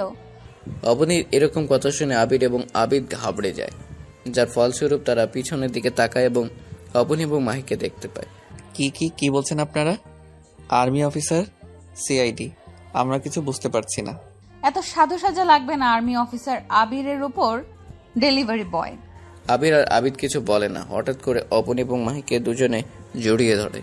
আবির অবনীকে আর আবিদ মাহিকে এরকম হঠাৎ করে জড়িয়ে ধরাতে অবনী কিছুটা ঘাবড়ে যায় এবং ছোটার চেষ্টা করে। অন্যদিকে মাহি তো আবিদকে নিজে থেকে জড়িয়ে ধরেছে। তারা দুজনকে জড়িয়ে ধরে আছে। অবনী হঠাৎ করে অনুভব করলো তার পেটের উপর কিছু একটা রাখা হলো। তাই সে চুপ করে দাঁড়িয়ে থেকে বোঝার চেষ্টা করলো জিনিসটা কি। কোনো নড়াচড়া করবেন না, সোজা হয়ে দাঁড়িয়ে থাকুন না। সোজা হয়ে দাঁড়িয়ে থাকুন, না হলে সোজা গুলি করে দিব। আবিরের কথা শুনে অবনী হাসবে না কাঁদবে বুঝে উঠছে না। যে জীবন খেলায় তারা নেমেছে সেখানে মৃত্যুকে ভয় করতে নেই। সেখানে একটাই নিয়ম হয়, মারো না হয় মরো। মিস্টার আবির, আপনারা আমাদের গুলির ভয় দেখাচ্ছেন, আর এগুলো আমাদের কিছুই করতে পারবে না। আমাদের পরিচয় জানলেন কিভাবে? আমরা সিআইডি অফিসার, তাই কারোর পরিচয় জানতে বেশি সময় লাগে না। কি সিআইডি অফিসার? আবির চোখ বড় বড় করে তাকিয়ে কথাটা বলে। কেন, কোনো সন্দেহ আছে নাকি? তাহলে দেখুন। বলে মাহি তার ব্যাগ থেকে আইডি কার্ড বের করে দেখালো। এবার বিশ্বাস হলো? হ্যাঁ, গতকাল রাতে আব্বু বলেছে সিআইডির অফিসার 2 জন পাঠিয়েছে। ও হ্যালো মিস্টার আবির, আর কতক্ষণ জড়িয়ে রাখবেন? এবার তো ছাড়ুন। ও হ্যাঁ, সরি। ঠিক আছে, ওকে, যা হওয়ার হয়েছে, এবার কাজের কথায় আসি। এই তোরা দুজনকে ছাড়। জড়িয়ে ধরে রেখেছে, যেন ছাড়লেই চলে যাবে। ঢং দেখলে বাঁচি না। তোরা তো চলে কেন? তুই পারলে ধরে রাখ না, বাধা দিছে কে তোকে? হ্যাঁ, চাইলে ধরতে পারেন। হ্যাঁ, চাইলে ধরতে পারেন। বোন আমার এখানে আস, কথা আছে। আচ্ছা আসছি। তো কাজের কথায় আসি। কথাটা কি সেটা তো বলবি? বলছি। আমি গোপন সূত্রে জানতে পেরেছি আজকে ভার্সিটি থেকে ড্রাগস পাচার হবে। কি আজব। আজকে, তাই আজকে রাতে আমাদের সবাইকে আবার একসাথে হতে হবে। কিন্তু কোথায়, কি হলো? ভার্সিটির পেছনে যে পুকুরটা আছে সেখানে। আর তোমাদের নাম্বার দাও। কি, এভাবে তোমাকে তো আমি কোনো নাম্বার দেইনি। চিন্তা কর না, ও হ্যাকিং ভালো পারে, তাই তোমাদের সাধারণ নাম্বার বের করা তার কোনো ব্যাপার না। ও আচ্ছা, তোমাদের নাম্বার দাও। নাও, 0161036। আর তোমারটা? মাহি আবিদকে উদ্দেশ্য করে বলে। ও ঠিক আছে। এই অবনী, ওই ছেলেটা আমাদের ভিডিও করছে। কোথায়? ওই যে গাছের পেছনে দেখ। অবনী আর বাকি সবাই গাছের পিছনে তাকাতেই ছেলেটা দিল দৌড়। আরে ধর ছেলেটাকে। সবাই উঠে ছেলেটার পিছনে দৌড়াতে থাকে, কিন্তু ছেলেটা বেশি দূরে যেতে পারে না। সবেমাত্র ভার্সিটি থেকে বের হয়ে কিছুটা গিয়ে আর ধরা পড়ে যায়। ধরা তো পড়বেই, কারণ তারা আর্মি এবং সিআইডি অফিসার। তাদের থেকে কি দৌড়ে পালিয়ে যাওয়া যায়? বলবো না। বলবি না? আচ্ছা। ঠাস করে একটা দেয় অবনী। কার লোকের গায়ে হাত দিয়েছে জানোস না, তোদের জানে মেরে ফেলবে। এই একে নিয়ে বেঁধে রাখ দেখি, তার কোন বাপ তাকে বাঁচায়। কিন্তু তাকে কোথায় রাখবো? চিন্তা করো না, তাকে আমরা আমাদের বাসায় রাখবো এবং তার থেকে জবাব নিব। তা ঠিক হবে। চলো তাকে নিয়ে তোমাদের বাসায় যাই। ছেলেটাকে নিয়ে তার 4 জন চলে আসে বাড়িতে এবং তাকে আলাদা একটা রুমে চেয়ারের সাথে বেঁধে রাখা হয়। তার এখনও জ্ঞান ফিরেনি। তারা তাকে রাস্তায় পিটে অজ্ঞান করে ফেলেছে। ওর এখনো জ্ঞান ফিরেনি, চলো রুমে গিয়ে বসি। চলো। তারা সবাই রুমে যায়, গিয়ে অবনী এবং মাহির কপাল কুঁচকে যায়। এটা রুম নাকি অন্য কিছু, নাকি গরু ছাগলের থাকার জায়গা? তোমরা দরজায় দাঁড়িয়ে আছো কেন? ভেতরে আসো। এটি কি কোনো মানুষ থাকার রুম? কেন, আমরাই তো থাকি। তাহলে রুমটার এই অবস্থা কেন? ব্যাচেলার তো, তাই রুমের যত্ন হয় না, যখন যেটা যেভাবে পারি রেখে দিই। ও, রুম গুছাও। তারা সবাই রুম গুছিয়ে আবার চলে যায় ছেলেটার কাছে। এখনো জ্ঞান ফিরেনি তার। কি মারাই না মেরেছে। এই আবিদ, এক জগ পানি নিয়ে আয়। আবির পানি এনে আবিরের হাতে দেয়, আর আবির ছেলেটার মুখে ঢেলে দেয়। সাথে সাথে ছেলেটা চমকে উঠে যায়। তোরা আমাকে এখানে বেঁধে রেখেছিস, যদি বদ জানতে পারে তোদের জানে মেরে ফেলবে। তাই জানের মায়া থাকলে আমাকে ছেড়ে দে। আমাদের জানের মায়া? আরে আমরা যখন এই চাকরিতে ঢুকেছি তখন নিজেদের জীবনের মায়া ত্যাগ করেছি, আর তুই আমাদের মরার ভয় দেখাচ্ছিস? আমরা তো ঠিকই তোর বসকেও খুঁজে বের করে মেরে ফেলবো, কিন্তু তোকে এখন আমাদের হাত থেকে কেউ বাঁচাতে পারবে না। আমার বসকে মারবি তোরা? আরে তোদের মতো সব আর্মি সিআইডি আমার বসের পায়ের তলে থাকে, আর সেখানে তোরা তাকে মারবি? আরে তাকে দেখলে তো দেশ এমপি মন্ত্রীরা পর্যন্ত চেয়ার ছেড়ে দেয়, আর সেখানে তোরা। যত হাসার হেসে নে। এই আবিদ, আমার যন্ত্রপাতিগুলো নিয়ে আয় তো। আবির একটা বাক্স এনে রাখে আবিরের পাশে। আবির বাক্সটা খুলে এবং তার থেকে লোহার রড বের করে এবং জলিয়ার হাতুড়ি বের করে। তোদের একটাকে ধরতে পেরেছি, এখন তোর থেকে জানতে পারবো বাকি সবকিছু। আমি মরে গেলেও তো বলবো না। ওকে। আবিদ ওর হাতটা এনে টেবিলের উপর রাখ। আবিরের কথা মতো আবির ছেলেটার হাত ধরে টেবিলের উপর রাখে। আবির তাতে একটা জলি রেখে হাতুড়ি দিয়ে একটা বাড়ি দেয়। সাথে সাথে শোনা যায় একটি আর্ত চিৎকার, কিন্তু সে চিৎকার কারো কানে যায় না। ভালোই ভালোই বলে দে, না হলে এর থেকেও খারাপ হবে। মেরে ফেললেও বলবো না। ওকে, তাহলে মরেই যা, কিন্তু তোকে এত সহজে মারবো না, কষ্ট দিয়ে মারবো। আবির আবার বাক্সটা থেকে পেলাস বের করে এবং ছেলেটার আঙ্গুলে টেনে টেনে উঠিয়ে ফেলে, আর বলতে থাকে, বলবি না। না না, মরে গেলেও বলবো না। ওকে আবির আবার বাক্সটা থেকে একটা ব্লেড এবং মরিচের গুঁড়া বের করে এবং ছেলেটার শরীর কেটে তাতে মরিচ দিতে থাকে। ছেলেটার মৃত্যু যন্ত্রণায় ছটফট করছে, কিন্তু কারো সেদিকে কোনো খেয়াল নেই। বলবি না? বলছি ভাই, বলছি, প্লিজ আমাকে ছেড়ে দেন। এই আবিদ, এক বালতি পানি এনে ওর গায়ে ঢেলে দে। আবির পানি এনে ছেলেটার গায়ে ঢেলে দেয়, আর ছেলেটা ছটফটানি কমে। বল। পানি? এই নে পানি, আর বল তাড়াতাড়ি। ছেলেটা পানির বোতল নিয়ে গপ গপ করে খেয়ে নেয় পুরোটা। তারপর বলতে থাকে, বল তোর বসের নাম কি? জানি না। এ কথা শুনে আবিদের মাথা গরম হয়ে যায়, আর সে রড দিয়ে এক বাড়ি মারে। ভাই বিশ্বাস করুন, আমি বসের নাম জানি না, তাকে কখনো দেখিও নি। তাহলে তোরা কাজ করতে কিভাবে? আমাদের একজন কাজ দিত, আর আমরা তার কথা মতো কাজ করতাম। সে বসকে দেখেছে, তার সাথে অনেকবার কথা বলেছে। কে সে? আর তোরা ড্রাগস আনতি কোথা থেকে? আমরা ভার্সিটি থেকে আনতাম, আর আমাদের ড্রাগস দিত ভার্সিটির প্রিন্সিপাল। কি প্রিন্সিপাল? সে একজন শিক্ষক হয়ে এই কাজ কিভাবে করতে পারে? জি প্রিন্সিপাল স্যার। তোরা কিভাবে জানতে পারলি কোন দিন ড্রাগস পাচার করতে হবে? তারা আমাদের একটা চিঠির মাধ্যমে জানিয়ে দিত, এবং আজকে রাতেও ড্রাগস পাচার করবে। তোর সাথে আর কে কে আছে?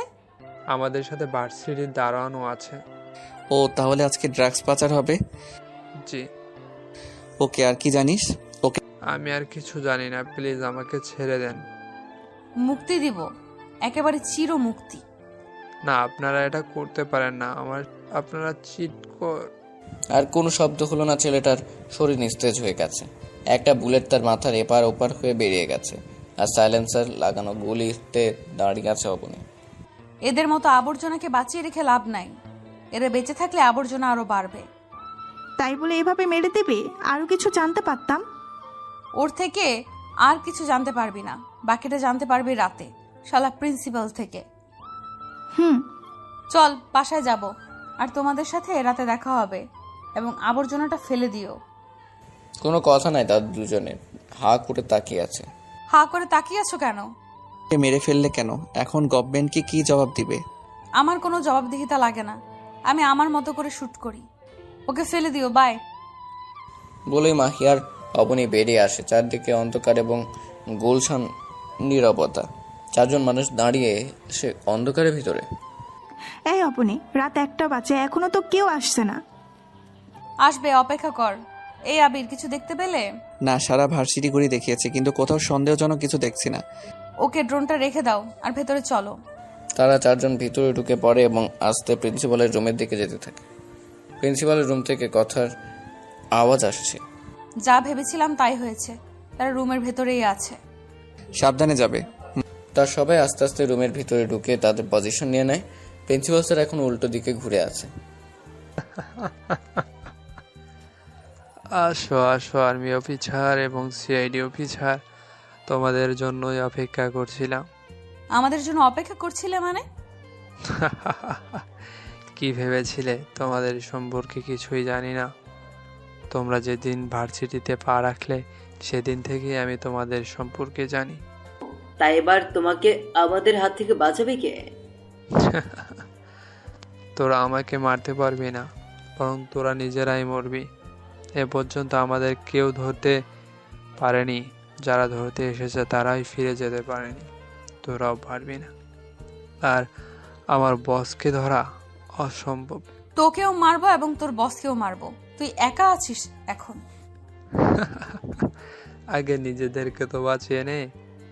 বলার সাথে সাথে 4টা গুলি শব্দ হলো এবং 4টা গুলি এসে লাগে চারজনের বুকে, এবং রুমের কোণা থেকে বেরিয়ে আসে চারজন। সে চারজন আর কেউ না, ভার্সিটির বাংলা শিক্ষক, ইংরেজি শিক্ষক, 2জন দারোয়ান। এরকম হঠাৎ আক্রমণের জন্য তারা কেউ প্রস্তুত ছিল না। আরও একটা করে গুলি এসে লাগে বুক ভরে, তারা লুটিয়ে পড়ে ফ্লোরে। প্রিন্সিপালের গুটি গুটি পায়ে হেঁটে আসে সামনে। আমি জানতাম তোরা আজকে আসবি। কিভাবে জানিস তোরা? যখন আমার লোক আরিফকে ধরেছিস ঠিক তখনই জেনে গেছি যে সে ধরা পড়েছে। কিভাবে জানলাম জানিস? তার শার্টের বোতামে একটা চিপ ছিল। তোরা যখন তাকে ধরে পিটিয়েছিস তখন সেটা ভেঙে যায়। তখন আমি জানতে পারি সে ধরা পড়েছে এবং সব বলে দিবে, আর তোরা এখানে আসবি, তাই আমি আগে থেকেই সব রেডি করে রেখেছি। আর তোরা এখানে এসেছিস মাত্র 2 দিন হলো, আর এসে আমার টক্কর দিচ্ছিস। আরে আগে আমাদের সম্পর্কে জান, বোঝ, তারপরটাই লড়তে আসিস। তারা আর কিছু শুনতে পায় না, চোখ জোড়া বন্ধ হয়ে আসছে না, আর পারছে না চোখ খোলা রাখতে, চোখ বন্ধ হয়ে গেল। এই যা, লোক ডেকে এদের রাস্তায় ফেলে দিয়ে আয়, এমনিতে আর কিছুদিন থাকলে মারা যাবে। শালা আমাদের ধরতে এসেছে, তোরা এসে এদের রাস্তায় নিয়ে ফেলে দিয়ে আয়। তারা এসে ওদের 4জনকে নিয়ে যায় এবং রাস্তায় ফেলে দেয়। এই চুপ, কোনো কথা বলবি না, বস কল দিয়েছে। Hello boss. কাজ কতটুকু হয়েছে? বস, তাদের খতম করে দিয়েছি। গুড, আজ আর ড্রাগস যাবে না, যে যার মতো থাকো। ঠিক আছে বস, আপনি দেশে আসবেন কবে? দেরি আছে।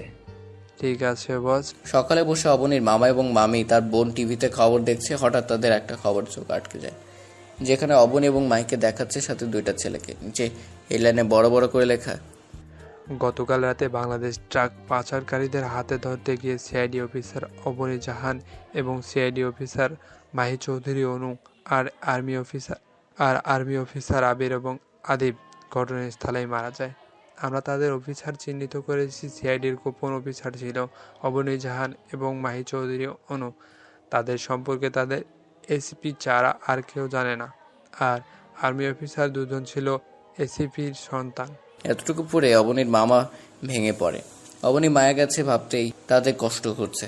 তার থেকে বড় কথা, সে একজন সিআইডি অফিসার ছিল, কিন্তু ক্ষমা চাওয়ার সময় তাদের দিল না অবনী। চলে গেল তাদের ছেড়ে ওই আকাশে তারার মাঝে। অন্যদিকে আবির এবং আবিদের মায়ের ও একই অবস্থা, তাকে কোনোভাবে ঠিক রাখা যাচ্ছে না। কিন্তু আদনান সাহেবকে দেখলে মনে হবে না তার ছেলে এবং তার মেয়ের মধ্যে দুজন অফিসার মারা যায়নি।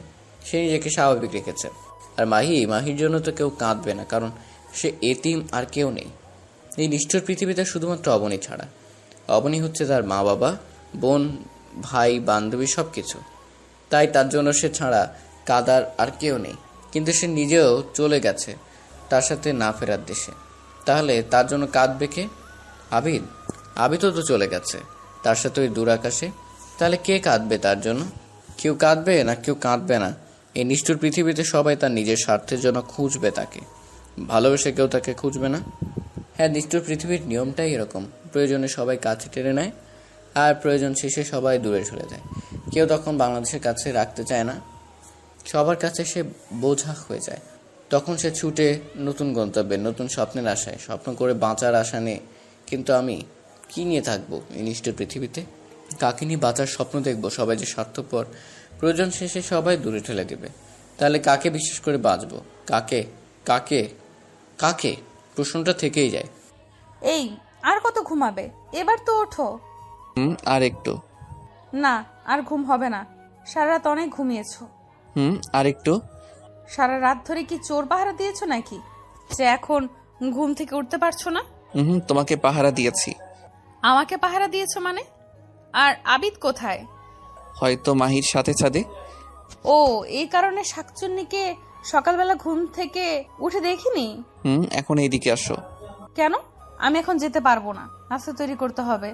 আর ভুলে গেছো নাকি আজকে স্যার আসবে? ও বাবা, কিসের স্যার বাবা বলবে, বুঝছো? না, বুঝি না। বুঝলে নাই, তুমি এইদিকে আসো। না, যাবো না, তোমার মতলব খারাপ। আরে না, কোনো খারাপ মতলব নাই, আসো। আচ্ছা, এই এসেছি, এখন কি বলবে বলো। আবির একটা নেই, অবনীকে নিজের বুকের উপর নিয়ে নেয়। এই তুমি বলছো কেন খারাপ মতলব নাই? এখন এগুলো কি? কোথায় কি হচ্ছে? আমি তো শুধু তোমাকে জড়িয়ে ধরলাম। ছাড়ো, আবিদ চলে আসবে। আসুক, সমস্যা কি? সে যে মাহির সাথে রোম্যান্স করে, তখন কি আমি কিছু বলি? ওকে আরিফ। আবির এবং অবনী কথা বলতে বলতে দুজনের চোখে গভীর ভালোবাসায় হারিয়ে গেছে। তাদের কোনো দিকে খেয়াল নেই। তখন হঠাৎ করে মাহি এবং আবির রুমে ঢুকে উপরিক্ত কথাগুলো বলে। তোদের এটা কোনো কাজ হলো? তোদের কোন রোম্যান্সে আমরা ব্যাঘাত ঘটাইছি যে তোরা শুধু আমাদের রোম্যান্সের ভিতরে এসে ঢুকে যাস? আর একটু পরে আসলে কি হতো? তোদের মহাভারত কি অসাধ্য হয়ে যেত? আরে দুলাভাই, তুমি এত রাগো কেন? আমরা কি আর ইচ্ছে করে ঢুকছি নাকি? ভুল করে হয়ে যায়, তার জন্য সরি। তাই বলে কি এত রাগ করবে? রাগ করবো না তো কি করব? হি হি হি করে হাসবো? তা না হয় হাসো, সমস্যাটা কার বলো তো? এই মাহি, চল তো, নাস্তা বানাতে হবে। তারা দু ভাই মাথা ফাটিয়ে ফেলুক ঝগড়া করে, সমস্যা নাই, আমরা আমাদের কাজ করতে চাই। আর হ্যাঁ, ভুলে যাবেন না আপনারা, আমাদের মিশনটা আনকমপ্লিট, তাই আজ থেকে আবার মিশনে নামতে হবে আমাদের। আচ্ছা, বলিনি তো। আর তোমার জন্য কি ভোলা যায়? সেটা কিভাবে তাদের ধরবে সেই চিন্তা নিয়ে পড়ে থাকো। একটু রোম্যান্স করার সময় দাও না তুমি। আর অন্যদিকে ওরা দুজন সারাদিন রোম্যান্স করে বেড়ায়, আর আমি, হাই রে ওরা কপাল। আর এই চুপ করো, তুমি সারাদিন শুধু বাজে চিন্তা করো। কোথায় ওই বেড়াদের কিভাবে ধরবো সেটা নিয়ে ভাববে, তা না উনি আছে অন্য চিন্তা নিয়ে। এই মাহি, চল তো, বাজে বকবক করার সময় নেই। চল। তাদের সেই আনকমপ্লিট মিশনের পর থেকে কেটে যায় কয়েকটা মাস। এই কয়েক মাস দেশে ড্রাগসের প্রচার অনেক বেড়ে গেছে। সেদিন রাতে প্রিন্সিপাল স্যারের লোক তাদের রাস্তায় ফেলে আসার পর সে রাস্তা দিয়ে নাইট ডিউটির পুলিশ জনাব আরিফ এবং তার সহকর্মীরা যান। সেখানে তাদের দেখে দ্রুত হসপিটালে নিয়ে যায় এবং তাদের মোবাইল চেক করে সিআইডির এসিপি আদনান সাহেবকে কল দেয়। হ্যালো, আসসালামু আলাইকুম। ওয়ালাইকুম আসসালাম, কে বলছেন? আপনি কি সিআইডির এসিপি? কেন, আর আপনি কে? আমি ঢাকা থানা থেকে বলছি। আপনাদের টিমের 2টা মেয়ে আর 2টা ছেলে গুলি খেয়ে গুরুতর ভাবে আহত হয়েছে। তাদের মোবাইলে আপনার নাম্বার ছিল, আমি সেখান থেকে নিয়েছি। কি? তাদের নাম কি? কি যেন নাম? এই তো আইডি কার্ড। মেয়ে দুইটার নাম অবনী জাহান আর মাহি চৌধুরী অনু, আর ছেলে দুইটার নাম আবির এবং আবিদ। আর কিছুক্ষণ দেরি হলে হয়তো তারা মারা যেত। ভাগ্যক্রমে আমার ডিউটি আজকে সেখানে পড়েছিল, তা না হলে কি হতো একবার ভেবে দেখেছেন? আচ্ছা, আপনি তাদেরকে মৃত বলে দেন। মৃত বলবো মানে? তারা তো জীবিত। আপনাকে আমি যেটা বলেছি সেটা করুন। কোন হসপিটাল আছে সেটা বলুন, আমি আসছি। Okay sir. আর আমরা BRB হসপিটালে আছি, আপনি যত দ্রুত সম্ভব চলে আসুন। ওকে। কি হয়েছে? তোমাকে এরকম দেখাচ্ছে কেন? আর এত রাতে কে কল দিয়েছে? কি বললো যে তোমাকে এরকম দেখাচ্ছে? আবির, আবিদ এবং মাহি আর অবনী মারা গেছে। আরে তুমি কি আমার সাথে মজা করছো? তারা মারা গেছে মানে? না, মজা করছি না, তারা সত্যি মারা গেছে। আজ রাতে তারা ড্রাগস পাচারকারীদের ধরতে গিয়ে সেখানে তাদের সাথে গোলাগুলিতে মারা যায়, স্পটেড। আমি যাচ্ছি তাদের আনতে, আর তাদের মুখও নাকি ঠিকমতো চেনা যাচ্ছে না। মিসেস জাহান আদনান সাহেবের কথা শুনে কাঠ হয়ে বসে থাকে, আর আদনান সাহেব চলে আসে ঢাকাতে। তারপর থেকে আর দেখা হয়নি তাদের সবাইকে আদনান সাহেব নিয়ে যায় তার একটা সেফ হাউসে, আর তিনি তাদের ঘোষণা করেন মৃত। সেদিনের পর থেকে কেটে যায় কয়েক মাস, তারাও নিজেদের সামনে নিয়ে আবার আগের মতো হয়েছে, আর এতদিনে তাদের চারজনের ভালোবাসাটাও হয়ে গেছে গভীর। এই তোমরা আসো, নাস্তা রেডি। এই তোমার সমস্যাটা কোথায় বলো তো? সারাদিন এইসব নিয়ে থাকো কেন বলো তো? আর তোরা যেখানে সেখানে এমন আলগা পিরিত না দেখালে হয় না? আর একটা কথা বললে না হয় না, আমরা যেখানে সেখানে প্রেম করব, তাতে তোর কি? জলে কেন তোর? তোরা যা খুশি তা কর, আমি গেলাম। রাগে হন করে চলে যায়। আরে কই যাও? মরতে যায় যাবে? দিলে তো রাগিয়ে থাকে, এখন যাও গিয়ে রাগ ভাঙাও। আমি যাব কেন? আপনি যান, আপনার বউ আপনি যান। আবির খাবার নিয়ে চলে আসে রুমে, এসে দেখে অবনী কি সব কাগজ নিয়ে ঘাটাঘাটি করছে। তাকে দেখে সেটা লুকিয়ে ফেললো। কি লোকালে আমার থেকে? কিছু না। কি জন্য এসেছো তুমি? কি জন্য এসেছি? আসো নাস্তা খাবে। আর না, আমি খাবো না, তুমি খাও। আরে রাগ করে না, আসো তো। তুমি না খেলে আমিও খাবো না। কিন্তু কি হলো, আমার দিকে তাকাও। আবির অবনীকে তার দিকে ঘুরিয়ে নেয়। আমার চোখের দিকে তাকাও অবনী। না প্লিজ, খেয়ে নাও না। লক্ষ্মীটি আমার, না এবার খেয়ে নাও। এবার হয়েছে। এটা আরো আগে দিলে তো আর এত কিছু হতো না। খেয়ে নাও। তারপর তারা দুজন নাস্তা সেরে নেয় এবং দেখতে দেখতে দুপুর গড়িয়ে বিকেল হয়ে যায়। পশ্চিম আকাশে সূর্যি মামা হেলে পড়েছে। তার এই ভরা ক্লান্ত দিনটা যেন কিছুক্ষণের মধ্যে অবসর পাবে, তাই কমিয়ে নিয়েছে নিজের তাপ। আর ছেলে পড়ছে তার গন্তব্যে। তেমনি তারা চারজনও পা দিয়েছে এক নতুন অধ্যায়, যেখানে থাকবে শুধু রক্তের গন্ধ। রাতের অন্ধকারে চারদিকে ঝিঝি পোকা ঝিঝি করবে, আর চারজন মানুষ ছুটে চলবে তাদের আপন গতিতে খুনের নেশায়। তারা হয়ে গেছে সাইকো খুনের নেশায়। ভরা ক্লান্ত বিকেলে তারা চারজন বসে বসে গল্প করছে। গল্প বললে ভুল, তারা প্ল্যান সাজাচ্ছে। তখন হঠাৎ কলিং বেলটা বেজে উঠে। মাহি উঠে গিয়ে দরজা খুলে দেয়, দেখে স্যার আদনান সাহেব এসেছেন। তিনি ভিতরে ঢুকে গিয়ে সোফায় বসে। কেমন আছো তোমরা? জি স্যার, ভালো। আরে পাগল মেয়ে, স্যার কিসের? বাবা বলে ডাকো। আবার স্যার? তোরা দুজনে তো আমার মেয়ে। তোদের আমি আমার ছেলের বউ হিসেবে নেব না নেব তার নিজের মেয়ে হিসেবে নেব। দুজনেই নিজেদের চোখের পানি আর বাঁধ মানছে না। দুজনেরই ফর্সা কোমল গালবে মুক্ত দানার মতো চোখের লোনা জল ঝরে পড়ছে। এ যেন দুঃখের কান্না না, এ যেন সুখের কান্না। কান্না তো আবশ্যক, কারণ তারা দুজনেই তো ছোটবেলা থেকে মা বাবার আদর পায়নি, বাবা মা বলে কাউকে ডাকতে পারেনি। আরে বোকামে কাঁদছিস কেন? আমাকে কি তোর বাবা ডাকতে পারবি না? কি আমার মেয়ের অভাবটা কি পূরণ করবি না? অবশ্যই করব বাবা বলে দুজন আদনান সাহেবকে জড়িয়ে ধরেন আর কান্না করতে থাকেন। পাগলি মেয়েরা, এবার থাম। তোরা যদি আর কান্না করিস তাহলে আমি কিন্তু এখন চলে যাব। না বাবা, আমরা আর কাঁদবো না। এই দেখো, আমরা কাঁদছি না, হাসছি। অবনীর কথায় তারা 3 পিক হেসে দেয়, যা অবনীর একদম পছন্দ হয়নি, যার ফলস্বরূপ আবিরকে খেতে জোরে এক লাথি, যা সবার অগোচরে। আবির লাথি খাওয়ার সাথে সাথে আউ বলে চিৎকার দিয়ে ওঠে। কি হয়েছে রে আবির, এভাবে চিৎকার দিলি কেন? না বাবা, কিছু না, ও পিঁপড়া কামড় দিয়েছে, তাই না আবির? বাবা পিঁপড়া ছিল? পিঁপড়ার কামড়ে এত জোরে চিৎকার দেওয়া লাগে নাকি? বড় পিঁপড়া ছিল, তাই না দুলাভাই? অনেক বড় পিঁপড়া। অবনীর দিকে তাকিয়ে কথাটা বলে আবির। এই, তুমি আমার দিকে তাকিয়ে এই কথাটা বললে কেন? তাহলে কি তুমি আমাকে পিঁপড়া বোঝাতে যাচ্ছ? আরে না, আমি তোমাকে বোঝাবো কেন, আমি তো বুঝিয়েছি।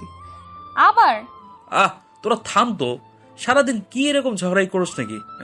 বাবা ঠিকই ধরেছেন, এরা সারাদিন শুধু ঝগড়া করে, আলাদা আলাদা রুমে থাকে যেন ওর তো রাতের বেলাতেও তাদের ঝগড়া হয়। জানি না এক রুমে থাকতে দিলে যে কে কার কি অবস্থা করবে কে জানে। এই, তুই চুপ কর। আচ্ছা চুপ। হায় আল্লাহ, এরা নাকি সিআইডি আর আর্মি অফিসার। হ্যাঁ, কপালে হাত দিয়ে আদনান সাহেব কথাটা বলে। ভূতের মুখে নাম লক্ষণ। বাবা, তুই কোনো সময় কাজের কথা বলেছিস, আজ হঠাৎ কাজের কথা? আরে চুপ করতো তোরা। কাজের কথা আসি, দেশে যে ড্রাগস বাজার বাড়ছে সেদিকে কোনো খবর আছে তোদের? সারাদিন শুধু ঝগড়া করিস। আপনার দুই ছেলে আর মাহি সারাদিন গল্প নিয়ে পড়ে থাকে, আর এইসব বিষয়ে আমাকেই ভাবতে হয়। এই জন্যই তো তোকে আমার এত ভালো লাগে। রাখো তোমার ভালো লাগা, আমাদেরকে তো এখন আর ভালো লাগবে না। আচ্ছা, আমি কিছু বলবো না, তোরা শুধু মিশনটা দ্রুত শেষ কর আর আমি যাই। তোদের আম্মু তা না হলে টেনশন করবে। সে কি বাবা, খেয়ে যাবেন? না রে মা, তোদের যে দিন ছেলে বউ করে নিয়ে যাব, তখন তোদের হাতের রান্না মন ভরে খাবো। ঠিক আছে বাবা। তাহলে আমি আসি। সাবধানে যাবে, আব্বু আর আম্মুকে আমাদের সালাম দিবে এবং অতি দ্রুত আমরা মিশন কমপ্লিট করে ফিরে আসবো। আদনান সাহেব বাড়ি থেকে বের হয়ে যায়। তার আজকে রাত্রে শুরু প্রথম মিশন। আজকেই? প্রথম টার্গেট কে? দারোয়ান আকবর আলী। কিন্তু সে এখন কোথায় আমরা জানবো কিভাবে? তুমি তো একজন হ্যাকার, তাহলে তার ডিটেলস হ্যাক করো এবং একে একে সবার ডিটেলস হ্যাক করবে, শুধুমাত্র প্রিন্সিপালেরটা বাদে। ওকে আরিফ। তাহলে চলো সবাই সার্ভার রুমে। চলো। সবাই চলে আসে তাদের সার্ভার রুমে, আর আবিদ বসে যায় তার কাজে। অবনী বসে যায় বিশাল পর্দার কম্পিউটারের সামনে।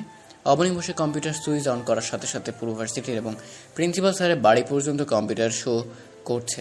তা দেখে সবার চোখ বড় বড় হয়ে যায়। এত অবাক হওয়ার কি আছে, এতগুলো সব ড্রোন শুট। তোর কাছে ড্রোন আছে? কই, আমাকে তো কখনো বললি না। মনে ছিল না, বাদ দে। কিন্তু ড্রোনগুলো তো আমাদের থেকে প্রায় 10 থেকে 30 কিলোমিটার দূরে। এত দূর থেকে এগুলো কন্ট্রোল করছো কিভাবে? এগুলোর রেঞ্জ 100 কিলোমিটার, তাই এদের কন্ট্রোল করতে কোনো সমস্যা হয় না। ও এইবার মনিটরে চোখ দাও। তারা সবাই প্রায় 30 মিনিটের মতো রুমে বসে পর্যবেক্ষণ করছিল। এর ভিতরে আবিদ বাকিদের ডাটা অফ করে ফেলেছে।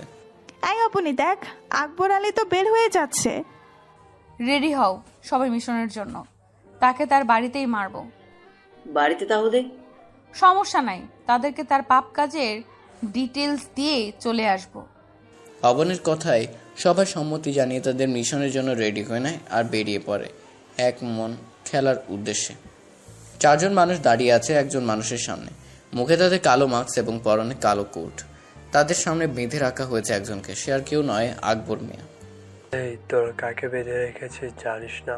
তোদের জানে মেরে ফেলবো। আরে কুল, আকবর মিয়া এত তারা কিসের মারার জন্য? একবার ছাড়া পেয়ে নেই, তোদের এক এক করে গুলি করে মারবো। আরে মিয়া আন্নে, আপনারও তো কিয়া মারবেন? আমারই তো আন্নেরে মারতাম আইসি। কি আমাকে মারবি তোরা? তোদের মতো বাচ্চা ফ্লাপাইন। আমি কারো জানিস না তোরা, আমি যদি মরেও যাই তোদের তারা ছাড়বে না। আরে তুই তো মরবি, সাথে তোর আতি পাতি মাস্তান সব মরবে। বাইরে রাস্তা, তোর বউ বাচ্চাকে দেখছিস না কেন? নাকি তুই বিয়েও করিসনি? হ্যাঁ, আমার বউ বাচ্চা গ্রামের বাড়িতে গেছে, তাদের কিছু করবি না তোরা? তাদের কিছু করব না, শুধু তোর কুকর্মের কথাগুলো জানাবো। তোরা কে রে? এতক্ষণ থেকে আমাকে বেঁধে রেখে বাজে বক বক করছিস? সাহস থাকলে মুখ খুলে সামনাসামনি হ। আচ্ছা দেখো তো আমাদের চিনতে পারছিস কিনা। এই কথা বলেই সবাই একসাথে মুখের মাস্ক খুলে ফেলে আর আকবর মিয়া তাদের দেখে ভূত দেখার মতো চমকে ওঠে। তোরা এখনো বেঁচে আছিস? কোনো কি ভেবেছিলি মরে যাব? আরে আল্লাহ যাকে এই দুনিয়াতে রাখবে তাকে বান্দা হাজার চেষ্টা করে মারতে পারবি না? তোকে বলেছিলাম এইটাই তোর শেষ সুযোগ। কথাটা বলার সাথে সাথে তার কপাল ছিদ্র করে, একটা বুলেট মাথার এপার ওপার হয়ে যায় আর আকবর মিয়ার নিথর দেহ চলে ঢলে পড়ে চেয়ারের উপর। সবাই অবনের দিকে তাকিয়ে আছে আর হাতে থাকা সাইলেন্সার লাগানো গুলি এখনো তাক করা আছে আকবর মিয়ার দিকে। তোকে বলেছিলাম এইটাই তোর শেষ সুযোগ, পরের বার কোনো সুযোগ পাবি না দ্বিতীয়বার কথা বলার জন্য। ওকে নিয়ে ভার্সিটি গেটের সামনে ফেলে দাও, আর এই মেমোরি কার্ডটা তার বুক পকেটে রেখে দিবে। ওকে। তারা আকবর মিয়াকে নিয়ে ফেলে দেয় ভার্সিটি গেটের সামনে। পরের দিন সকালবেলা আবির বসে বসে টিভিতে খবর দেখছে, সকল চ্যানেলে এই সংবাদ। ঢাকা বিশ্ববিদ্যালয়ের দারোয়া আকবর মিয়াকে কে বা কারা রাতের অন্ধকারে খুন করে ভার্সিটির সামনে ফেলে রেখে গেছে। খুনি প্রমাণ করা যায়নি, কে করেছে আর কারা করেছে শত্রুতা থাকতে পারে, কিন্তু আকবর মিয়ার পকেট থেকে একটি মেমোরি কার্ড পাওয়া গেছে। সেটার ভিতরে কি আছে তার খবর এখনো আমাদের হাতে এসে পৌঁছায়নি। পরবর্তী আপডেট জানতে চোখ রাখুন চ্যানেলে। বিপদ মাত্র একটা গেল। বাকিগুলো যাবে খুব দ্রুত। এই নাস্তা রেডি, আসো। আর নিজেদের কাজের খবর নিজেরা দেখলে হবে? আরে বুঝোস না, তারা যে এটা করেছে তা দেখতে হবে না? বুঝি। কচু বুঝো, তুমি নিজে সবকিছু করে আর আমাদের পস্তাও। ভাইয়া ঠিক বলেছে ভাবি, সব তুমি করো আর তুমি মাহি আমাদের দোষাও। এটা কিন্তু আমরা মানবো না। মানলে মানো, না মানলে নাই। আরে বাদ দে তো মাহি, তাদের খেতে দে। এই আসো, খেয়ে উদ্ধার করো আমাদের। সারাদিন একটা কাজও করে না, শুধু বসে বসে মোবাইল ঘাঁটবে, না হয় টিভি দেখবে। আমাদের কোনো কাজ আছে যে আমরা করব? কেন, সারাদিন তো বসেই থাকো। আমরা যে সারাদিন রান্না করি, আমাদেরও তো একটু হেল্প করতে পারো তোমরা। না, তা না করে তারা রাজার মতো করে বসে থাকে দুজন। আচ্ছা বাবা, আজকে রান্না আমরা করব। কি আমরা? কেন, তুই পারবি না? অবশ্যই তুই পারবি না। বসে বসে তাহলে ভাবি বকা খেয়ে পেট ভরা। কে বলেছে রান্না করবে না? আমি তোকে বলেছি। বেশি বুঝোস কেন তুই? ও, আমি এখন বেশি বুঝি তাই না? এই তোমরা চুপ করবে? কে কতটুকু রান্না পারে আর কারটা ভালো হয় দেখা যাবে। হি হি হি। ওকে, তাহলে নাস্তা করে চলে যাও কিচেনে। তারা সবাই নাস্তা করে, অবনী এবং মাহি বসেছে টিভি দেখতে, আর আবির যায় রান্না করতে। এই ভাইয়া, আমি তো ঠিক মতো রান্না পারি না। তাহলে এতক্ষণ বড় বড় কথা বললি কেন? আমার থেকে শেখ। আসছে আমার থেকে শিখ রান্না, নিজেও তো পারি না রান্না। কে বলেছে তোকে আমি রান্না পারি না? এই তোমরা ঝগড়া করবে নাকি রান্না করবে? করছি। তারা দুজন সর্বপ্রথম চলে যায় পেঁয়াজ কাটতে। পেঁয়াজ কাটতে কাটতে হঠাৎ আউ করে একটা শব্দ হয়, আর আবির হি হি করে হেসে দেয়। হি হি হি? কি রে, এতক্ষণ তো আমাকে বললি, এখন তাহলে তোর কাটলো কেন? এতক্ষণে অবনী আর মাহি কিচেনে এসে হাজির। তাদের চিৎকারে তারা চলে আসে। এসে দেখে তারা দুজন একে অপরের দিকে তাকিয়ে হাসছে, কিন্তু তাদের হাত থেকে রক্ত পড়ছে সেদিকে কোনো খেয়াল নেই। হঠাৎ কারো ঠোঁটের কোমল স্পর্শে দুজনের হাসি থেমে যায়। অবনী আর মাহি তাদের আঙুলগুলো এতক্ষণে মুখে পড়ে নিয়েছে। তারা তাদের দিকে এক মনে তাকিয়ে আছে। কখন যে তারা দুজন তাদের আঙুল ছেড়ে দিয়েছে সেদিকে কোনো খেয়াল নেই। ওই কি দেখছো? হঠাৎ অবনীর প্রশ্নে তাদের ধ্যান ভাঙে। না, কিছু না। তোমাদের যে হাত কেটে গেছে সেদিকে কোনো খেয়াল আছে? তারা দুজন হেসেই যাচ্ছে। যে কাজ পারো না সে কাজ করতে আসো কেন? না মানে হয়েছে, এবার যাও তোমরা দুজন। তারা দুজন কিচেন রুম থেকে চলে আসে, আর বাকি দুজন রান্না করতে থাকে। স্যার, আমাদের সাথে একজনকে কে বা কারা মেরে ফেলেছে। শুনেছি তার সকলে ড্রাগস পাচারের তথ্য নাকি পুলিশ পেয়েছে তার সাথে পাওয়া মেমোরি কার্ডে। চিন্তার বিষয় এটা। কে মারতে পারে তাকে, সাথে তার সকল কুকর্মের ডিটেলস। স্যার, আমার মনে হচ্ছে আমাদের উপর কেউ নজর রাখছে। কিন্তু কে? এই আর্মি আর সিআইডি অফিসারদের মেরে ফেলার পর থেকে তো আর কেউ এরকম আসেনি। স্যার, এটা খুব চিন্তার বিষয়, আর সবাইকে সাবধানে থাকতে হবে। আরে বাদ দে তো, একটা মরেছে তো কি হয়েছে, আমাদের কাজ তো আর থেমে থাকবে না। এরকম কত মরবে, কত আসবে। আর হ্যাঁ, আমাদের তো সকল ডাটা হ্যাক হয়ে গেছে, সেখানে একটাই লেখা, AC is back. Principal sir কপালে আবার চিন্তার রেশ দেখা দিল, কিন্তু সেটা কাউকে বুঝতে দেয়নি। তোরা আজকের মতো যে যার বাড়িতে যাও, আর ভয় পাবার কোনো কারণ নেই। সবাই যে যার মতো চলে যায়। দেখতে দেখতে রাত হয়ে যায়। এই তোমরা রেডি তো? ইয়েস ম্যাম, সবাই একসাথে বলে। তাহলে চলো বের হওয়া যাক। চলো। তারা সবাই আবার রাতের অন্ধকারে বেরিয়ে পড়ে, আর একটা খুনের নেশায়, এবং কিছুক্ষণের মধ্যে পৌঁছে যায় ভার্সিটির সামনে তাদের আজকের টার্গেট দারোয়ান মফিজ নিয়ে। আসসালামু আলাইকুম চাচা, কেমন আছেন? আমি ভালো আছি, কিন্তু তোমরা কারা আর এত রাতে এখানে কেন? রাতের বেলায় এই এলাকা মোটেও ভালো না, তোমরা চলে যাও এখান থেকে। যা বাবা, হালা সালামে যাওয়াটা দিল না। আপিদ মনে মনে কথাটা বলে তারা গতকালকের মতো মুখে মাস্ক এবং পরনে কালো কোট ছিল, তাই তাদের চিনতে পারেনি। আসলে চাচা আমরা রাস্তা ভুলে গেছি, তাই এদিকে চলে এসেছি। আর আমাদের না সামনের দিকে যেতে ভয় করছে, যদি আপনি আমাদের সাথে কিছুটা যেতেন। তোমরা তিনজন হয়ে ভয় করছো, আর তোমাদের দেখে মনে হচ্ছে অনেক বড় ঘরের সন্তান। প্লিজ চাচা, এই মোড়টা পার করে দিলে হবে। শুনেছি এই মোড়ে নাকি ভূত থাকে, আমরা আবার ভূত অনেক ভয় করি। আচ্ছা, তোমরা এত করে যখন বলছো তখন না হয় দিয়ে আসলাম কিছুটা। তারা সবাই এবং মফিজ মিয়া হেঁটে চলল। কিছুটা যাওয়ার পর মোড় পার হওয়ার সাথে সাথে আবির এবং আবির তাকে গাছের সাথে বেঁধে ফেলে। এই তোমরা কি করছো? এটা আমাকে বাঁচছো কেন? তোকে মারার জন্য। মফিজ মিয়াকে আর কোনো কথার সুযোগ না দিয়ে তার মুখে টেপ মেরে দেওয়া হয়। গতকালকে আকবর মিয়াকে মারতে আমরা প্রচুর কথা বলেছি, কিন্তু আজকে বেশি কথা বলবো না। শুধু একটা প্রশ্ন করব, সোজা উত্তর দিবি, না হলে খালাস। অবনী আর বাকি সবাই মুখের মাস্ক খুলে ফেলে।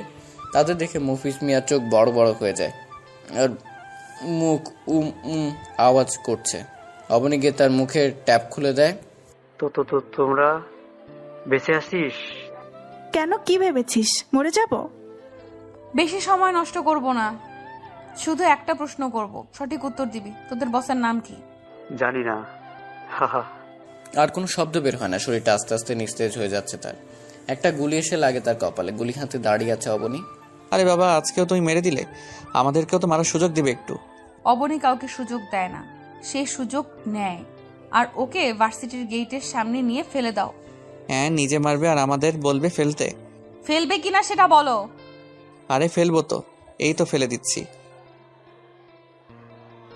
তারা দুজন মফিজ মিয়াকে ধরে এনে ফেলে দেয় ভার্সিটি গেটের সামনে, আর পিছনে তারা দুজন খিলখিল করে হেসে দেয়। এই ভাইয়া, কি চিল্লাচ্ছিস কেন? আরে রাগুস কেন? একটা সুযোগ আছে তাদের টিচ করার। বড় ভাইদের সামনে এগুলো বলতে লজ্জা করে না? আসছে বড় ভাই হতে। তোর মনে চায় ভাবে কিছু মুখেতে, কি মনে চায় না? কিন্তু কিভাবে? আমি যেভাবে করব তুইও সেভাবে করবি। ওকে। এতক্ষণে মাহি আর অবনী তাদের কাছে চলে এসেছে। এই মাহি, দেখো তো, আমার চোখে মনে হয় কিছু একটা পড়েছে। কই দেখি। এই অবনী, দেখো তো, আমার চোখে মনে হয় কিছু পড়েছে। থাক, লাগবে না, আমি দেখে নিচ্ছি। আরে আমি কি বললাম, এদিকে আসো, আমি দেখে দিচ্ছি। তারা দুজন দুজনের চোখের কাছে নিজেদের চোখ নিতেই তারা দুজন তাদের নিজেদের চাঁট ঠোঁট এক করে দেয়।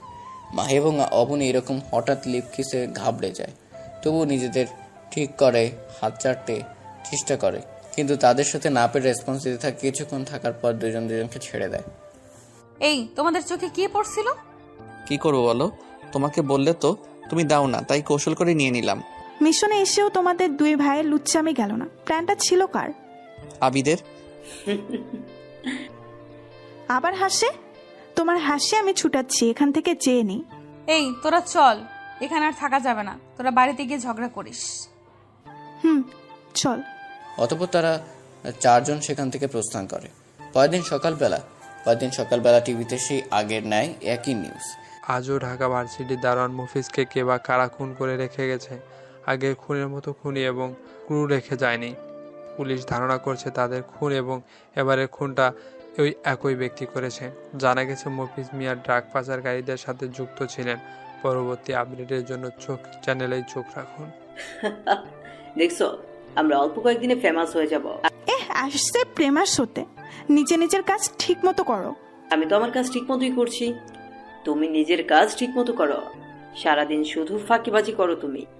কি আমি ফাঁকিবাজি করি? নিজে কাজে ফাঁকি দিয়ে আমার উপর চাপাচ্ছ? আসছে, আমি তার উপর আমার দোষ চাপাতে যাব? আমি আমার কাজ ঠিক মতোই করি। কিভাবে করো জানা আছে আমার। জানা থাকলে ভালো। তুমি এই তোরা তোদের ঝগড়া থামাবি নাকি সারাদিন ঝগড়া করবি? ঝগড়া কি আমি করতে আসছি নাকি সে? তুমি করতে আসছো আমার সাথে, সেধে ঝগড়া করতে। আমার বয়ে গেছে তোমার সাথে সাথে সাথে ঝগড়া করতে যেতে। এই থাম বলতেছি, সারাদিন শুধু ঝগড়া করস কেন তোরা? ও এখন আমরা করলেই দোষ, তোরা যে সারাদিন ঝগড়া করিস সেটার বেলায় কি হবে? শুধু আমরা ঝগড়া করলেই দোষ। যা বাবা, এখানে আমাদের টানার কি আছে? তোমরা তোমাদের মতো ঝগড়া করো না, তোমাদেরকে মানা করছে। আপনার বউ। বোন আমার, আর কিছু বলবো না তোরে। তোরা তোদের মতো থাক, আমরা আমাদের মতো। তারা দুজন চলে যায়। এদিকে অবনী আর আবির বোকার মতো চেয়ে থাকে। তোমাদের কে মানা করছে? যা হবার তাই হয়েছে। স্যার, আসলে ও আমাদের একজন লোককে মেরে ফেললো। আপনি কিছু বলবেন না? হ্যাঁ স্যার, এভাবে চললে তো যে কোনো দিন আমাদেরকেও মেরে দেয়, জানা নেই। প্রিন্সিপাল স্যার গভীর চিন্তায় পড়ে যায়। তবুও সে নিজেকে ঠিক করে বলে, কিছু হবে না, আগামীকাল বস আসবে, আমরা সে গোপন আস্থানায়। তাহলে স্যার আমরা কি আসতে হবে? আচ্ছা, আজকে যা, ভার্সিটি ছুটি হয়ে গেছে অনেক আগে, আর কালকে ভার্সিটিতে আসতে হবে না, সোজা আমার আস্থানায় চলে আসবি রাতে। ঠিক আছে স্যার। দেখতে দেখতে দুপুর শেষে বিকেল, আর বিকেল শেষে রাত্রি। আর এই রাতেই কেউ একজন কাউকে মারার জন্য প্ল্যান সাজাচ্ছে। সে আর কেউ নয়, অবনী। আজকের প্ল্যানটা হবে ভিন্ন রকম। ভিন্ন রকম, কারণ শফিক এবং সবুজ স্যার ভাই, তারা একই বাড়িতে থাকে, আর তাদের ফ্যামিলির সামনে তাদের মারতে পারবো না। তার থেকে বড় কথা, তাদের থেকে অনেক ইনফরমেশন পাওয়া যাবে। তাই তাদের জঙ্গলের পাশে যে ভাঙা বাড়িটা আছে সেখানে তুলে আনবো। তো তোর প্ল্যান কি? তোদের কিভাবে তুলে আনবো? শোন, অবনী তাদের সবাইকে তার প্ল্যান বুঝিয়ে দেয়। বুঝলে সবাই? চলো। তাহলে চলো, বেরিয়ে পড়া যাক। আর সবাই তাদের নিজেদের প্ল্যান বুঝে নিয়ে বেরিয়ে পড়ে ঘরের পরে স্যারদের বাড়ির উদ্দেশ্য। অবনী আগে থেকেই তার ড্রোন নিয়ে তাদের উপর নজর রেখে বাড়ির ঠিকানা এবং পরিবার সম্পর্কে জেনে নিয়েছে। তাই তাদের বাড়ি ঠিকানা জোগাড় করা লাগলো না, সোজা গিয়ে অ্যাটাক। এই অবনী দেখ, ওরা তো দেখি টং দোকানে বসে চা খাচ্ছে। তাহলে আমাদের কাজটা তো আরো সহজ হয়ে গেল। কষ্ট করে তাদের বাড়ি থেকে তুলে আনতে হবে না। গাইস, রেডি হও। তারা দোকান থেকে বের হয়ে কিছুটা গেলেই অজ্ঞান হওয়ার স্প্রে মেরে তুলে নিব। আমরা রেডি। তারা সবাই অপেক্ষা করছিল তারা কতক্ষণে বের হবে। তাদের সে আর অপেক্ষার অবসান ঘটে কিছুক্ষণ পর। তারপর দুজন দোকান থেকে বের হয়ে যাওয়ার পর তাদের অজ্ঞান করে তুলে আনা হলো। গুলশান, নীরবতা চারদিকে। কিছুক্ষণ পর দূরে কোথাও শেয়ালের এবং কুকুরের ঘেউ ঘেউ আওয়াজ আসছে। আর চারজন মানুষ পিস্তল হাতে দাঁড়িয়ে আছে দুজন মানুষের সামনে। সামনে দুজন মানুষের চেয়ারের সাথে বেঁধে রাখা হয়েছে। এই, তোরা কারা? আমাদের এইভাবে তুলে আনছিস কেন? কেন চিনতে পারেন নাই স্যার? আরে মুখ না দেখলে তোদের চিনবো কিভাবে? মানুষ কি চোখে দেখে চেনা যায় নাকি? ওকে, তাহলে দেখেন। তারা চারজন তাদের মুখের মাস্ক খুলে ফেলে। তাদের দেশে দুজনের চোখ বড়।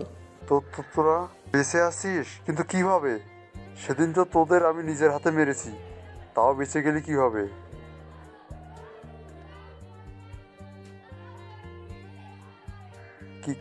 কিসের প্রশ্ন আর কিসের উত্তর?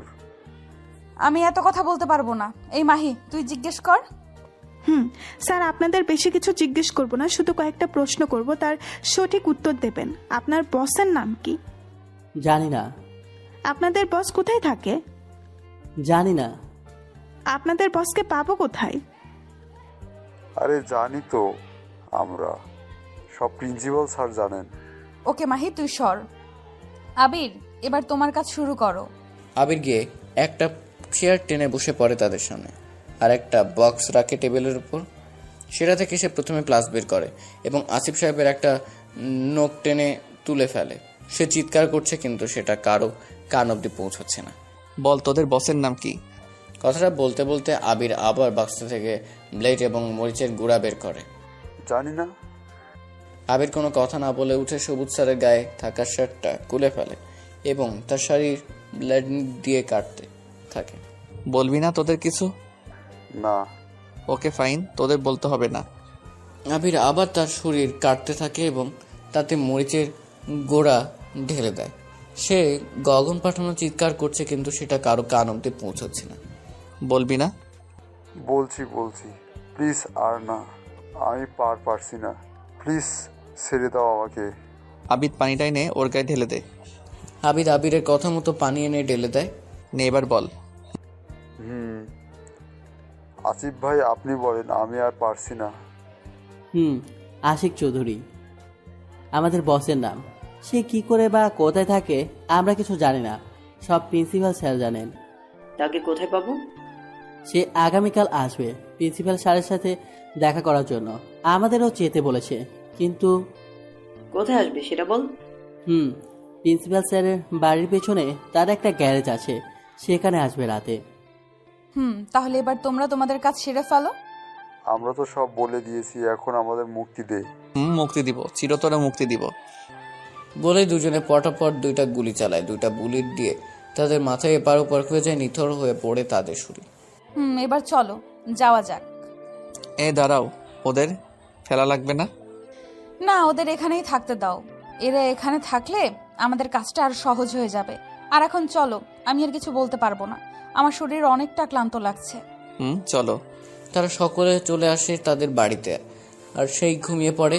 সবে অনেক ক্লান্ত, তাই বিছানার সাথে গা এড়িয়ে দেওয়ার কিছুক্ষণের মধ্যে তা হারিয়ে যায় ঘুমের রাজ্যে।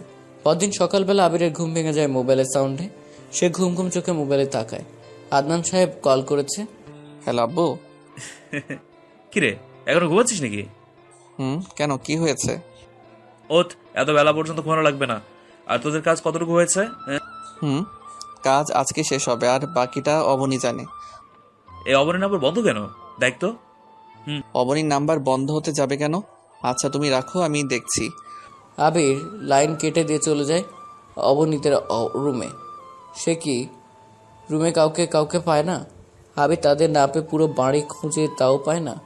সে অনেকটা ঘাবড়ে যায় তাদের না পেয়ে, যে অনেকটা ভয় পেয়ে যায় কিছু একটা ভেবে। তারপর সে আর কিছু না ভেবে চলে আসে ছাদে। ছাদটাতে তাদের খোঁজা হয়নি। ছাদে এসে দেখে তারা দুজন দাঁড়িয়ে আছে। আবির গিয়ে তাদের পেছনে দাঁড়ায়। তোমরা এখানে? আর তোমাদের আমি সারা বাড়িতে খুঁজেছি, জানো কতটা ভয় পেয়ে গেছিলাম তোমাদের না পেয়ে। আরে এখানে ভয় পাবার কি আছে? ঠিক মতো খুঁজলে তো আমাদের পেয়ে যেতে। মাহি, তুমি একটু নিচে যাবে? আচ্ছা যাচ্ছি। মাহি চলে যায় নিচে, আর আবির পিছনে দাঁড়ায় অবনীর পাশে। অবনী হাতের উপর হাত রাখে সে। তোমার কি হয়েছে অবনী? কই কি হয়েছে? আমার কিছু হয়নি। তোমাকে আজকে এরকম দেখাচ্ছে কেন? আর মোবাইল বন্ধ কেন? মোবাইলের চার্জ শেষ। আর আমাকে কিরকম দেখাচ্ছে? আজকে তোমাকে অন্যরকম দেখাচ্ছে। কোনো কিছু নিয়ে মন খারাপ? না। তাহলে মন খারাপ কেন? মামা মামি জারার কথা খুব মনে পড়ছে। কত মাস হয়ে গেল তাদের সাথে যোগাযোগ নাই। আরে বাবা, এখানে মন খারাপ করার কি আছে? আজকে তো আমাদের মিশনটা শেষ হবে, তারপর না হয় আমাদের সাথে গিয়ে দেখা করে আসবে। এবার একটু হাসো প্লিজ। আবির অবনীকে নিজের বাহু ডোরে আবদ্ধ করে নেয়। অবনী কোনো বাধা দেয় না, সেও আবদ্ধ হয়ে যায় আবিরের বাহু ডোরে। দেখতে দেখতে চলে আসে সেই দিনটা, চলে আসে দিনের শেষের রাত্রি। অবনী, প্রিন্সিপাল স্যারের গ্যারেজ কোথায়? আমরা জানবো কিভাবে? শুনলি না, তার বাড়ির পেছনে। আর সমস্যা নাই, আমি ড্রোন নিয়ে পরীক্ষা করে নিয়েছি। তার বাড়ির পেছনে একটা গ্যারেজ আছে। আর হ্যাঁ, অবনী, তোর না সিক্রেট এজেন্ট ছিল একজন, সে কোথায়? তাকেও মেরে ফেলেছে তারা। আর আজকের কাজটা বেশি কঠিন হবে। সবাই 2টা করে পিস্তল নিয়ে যাবে। জানি না তারা কতজন থাকবে আজকে, তাই সবাইকে সতর্ক করতে হবে। তাই সবাই রেডি হয়ে নাও দ্রুত। যে যার মতো করে রেডি হয়ে বেরিয়ে পড়ে এক মরণ খেলার উদ্দেশ্যে। সে মরণ খেলায় শুধু একটাই রুলস হয়, মরো না হয় মারো। তারা সেই মরণের সাথে ডুব দিতে যাচ্ছে। আজকে হয়তো কেউ মরবে না, হয় মারবে। এই অবনী, আমরা তো তার বাড়ির সামনে এসে পড়েছি, এখন কিভাবে যাব? কেন? পেছন দিয়ে ঘুরে তারা গ্যারেজে যাবে। তোর মাথায় কি কোনো বুদ্ধি নাই নাকি? ও, ভুলে গেছি, পেছন দিয়ে যে যাওয়া যাবে। আর ভুলা লাগবে না, চল। তারা সবে একে একে সতর্কতা বজায় রেখে পিছন দিয়ে গ্যারেজের সামনে চলে যায়। এই তারা ভেতরে কতজন আছে আমরা জানি না, তাই আবারও বলছি সতর্ক থাকবে। আর সবাই গুলি হাতে নাও। সবাই একে একে ভিতরে ঢুকে পড়ে। তারা ভিতরে ঢুকে আশ্চর্য হয়ে যায়। তারা গ্যারেজের ভিতর তো কেউ নেই, তাহলে তারা কি আমাদের মিথ্যা বলেছে? না, এখানেই আছে। ভালো করে খোঁজো, দেখো কিছু পাও কিনা। তারা সবাই যে যার মতো করে খুঁজতে থাকে। আপনি খুঁজতে খুঁজতে একটা অপরিষ্কার জায়গায় এসে পড়ে। সে সেখানে একটা সুইচ রাখা। অবিন সন্দেহবশত সেই সুইচটা চাপ দেয়। চাপ দেওয়ার সাথে সাথে বিকট শব্দ করে ফ্লোরে একটা লিফটের মতো দরজা খুলে যায়। ওরে বাসসালা, আন্ডারগ্রাউন্ড করে রেখেছে। এতক্ষণ সবাই এসে হাজির হয়েছে অবনীর কাছে। ওরে বাবা, শালা অবৈধ টাকা দিয়ে আন্ডারগ্রাউন্ড করে রেখেছে। তাই তো দেখছি। এত কথা বাদ দিয়ে এখন চলো, আর সাবধানে। তারা সবাই আস্তে আস্তে সিঁড়ি বেয়ে নিচে নামতে থাকে। বস, কেউ দরজা খুলে ফেলেছে। কি? কেউ তো জানে না এটার কথা। তাহলে এই দাঁড়া, এখানে তো সিসি ক্যামেরা আছে। দ্রুত কম্পিউটার ওপেন কর, আর তোরা সবাই পজিশন নিয়ে নে, কেউ আসলে গুলি চালাবি। তারা দুজন চলে যায় কম্পিউটার রুমে। বস, এখানে আমাদের 4 জনকেই দেখা যাচ্ছে। তাদের সবার হাতে গুলি আছে, কিন্তু কারোই মুখ দেখা যাচ্ছে না। 4 জন? ওকে চলো, তারা আসলেই তাদের মেরে দিতে হবে। তারা সবাই নামতে নামতে একেবারে শেষে চলে এসেছে। হঠাৎ একটা গুলি এসে অবনীর হাতে লাগে। অবনীর হাতে থাকা গুলিটা পড়ে যায়। এরকম হঠাৎ আক্রমণের জন্য তারা কেউ প্রস্তুত ছিল না। আবির তাড়াতাড়ি গিয়ে অবনীকে ধরে একটা পিলারের পিছনে চলে যায়, আর মাহি এবং আবির তাদের সাথে গুলিতে মোকাবিলা করেছে। তোমার কিছু হয়নি তো? আরে তুমি বসে থাকো, আমরা যাচ্ছি। আর তোমার কিছু হয়ে গেলে আমার কি হবে? দেখো আবির, আমার সামনে এখন এসব ন্যাকামি করবে না। আমরা মিশনে এসেছি তোমার ন্যাকামি দেখার জন্য না। এখানে হয় মারো না হয় মরো। আর আমার সাধারণ একটা গুলি লেগেছে, বেশি কিছু না তো, তাই সামনে থেকে সরে গুলি চালাও। বীর ও আর কোনো কথা না বলে যায় আবিদের কাছে। তার পিছনে অবনীও আসে। তারা 4 জন একে একে সবাই মেরে দেয়। অবনীর অসাবধানতার কারণে হঠাৎ আরও একটা গুলি এসে লাগে তার বুকে। সে ছিটকে পড়ে যায় কিছুটা দূরে। অবনীর অসাবধানতার কারণে হঠাৎ আরও একটা গুলির এস লাগে তার বুকে। সে ছিটকে গেছে, পড়ে যায় কিছুটা দূরে। আবির দৌড়ে গিয়ে তাকে ধরে। অবনী ছিটকে পড়াতে তার মুখ থেকে মাস্কটা খুলে যায়। ও তাহলে তোরা মরিসনি। অবনী আবিরকে সরিয়ে দিয়ে আবারও দাঁড়ায়। আরে আল্লাহ যাকে বাঁচায় রাখে তাকে তোদের মতো কুত্তারা কিভাবে মারবি? আর তুই তো মেয়র, তোকে আমি প্রথমে দেখে অনেক অবাক হয়ে গেছি। যাই হোক, তোর কাজ জনগণের সেবা করা, তুই তা না করে তাদের ধ্বংসের পথে ঠেলে দিলি। আরে রাখ তোর বকবক। আমি মেয়র হয়েছি তো কি হয়েছে? এ জীবনে টাকাই সবকিছু। সরকার থেকে যে টাকা পাই তা দিয়ে আমার কিছু হবে না। আমার ইচ্ছা এই বাংলাদেশের টপ 1 নম্বরে আমার নাম থাকবে।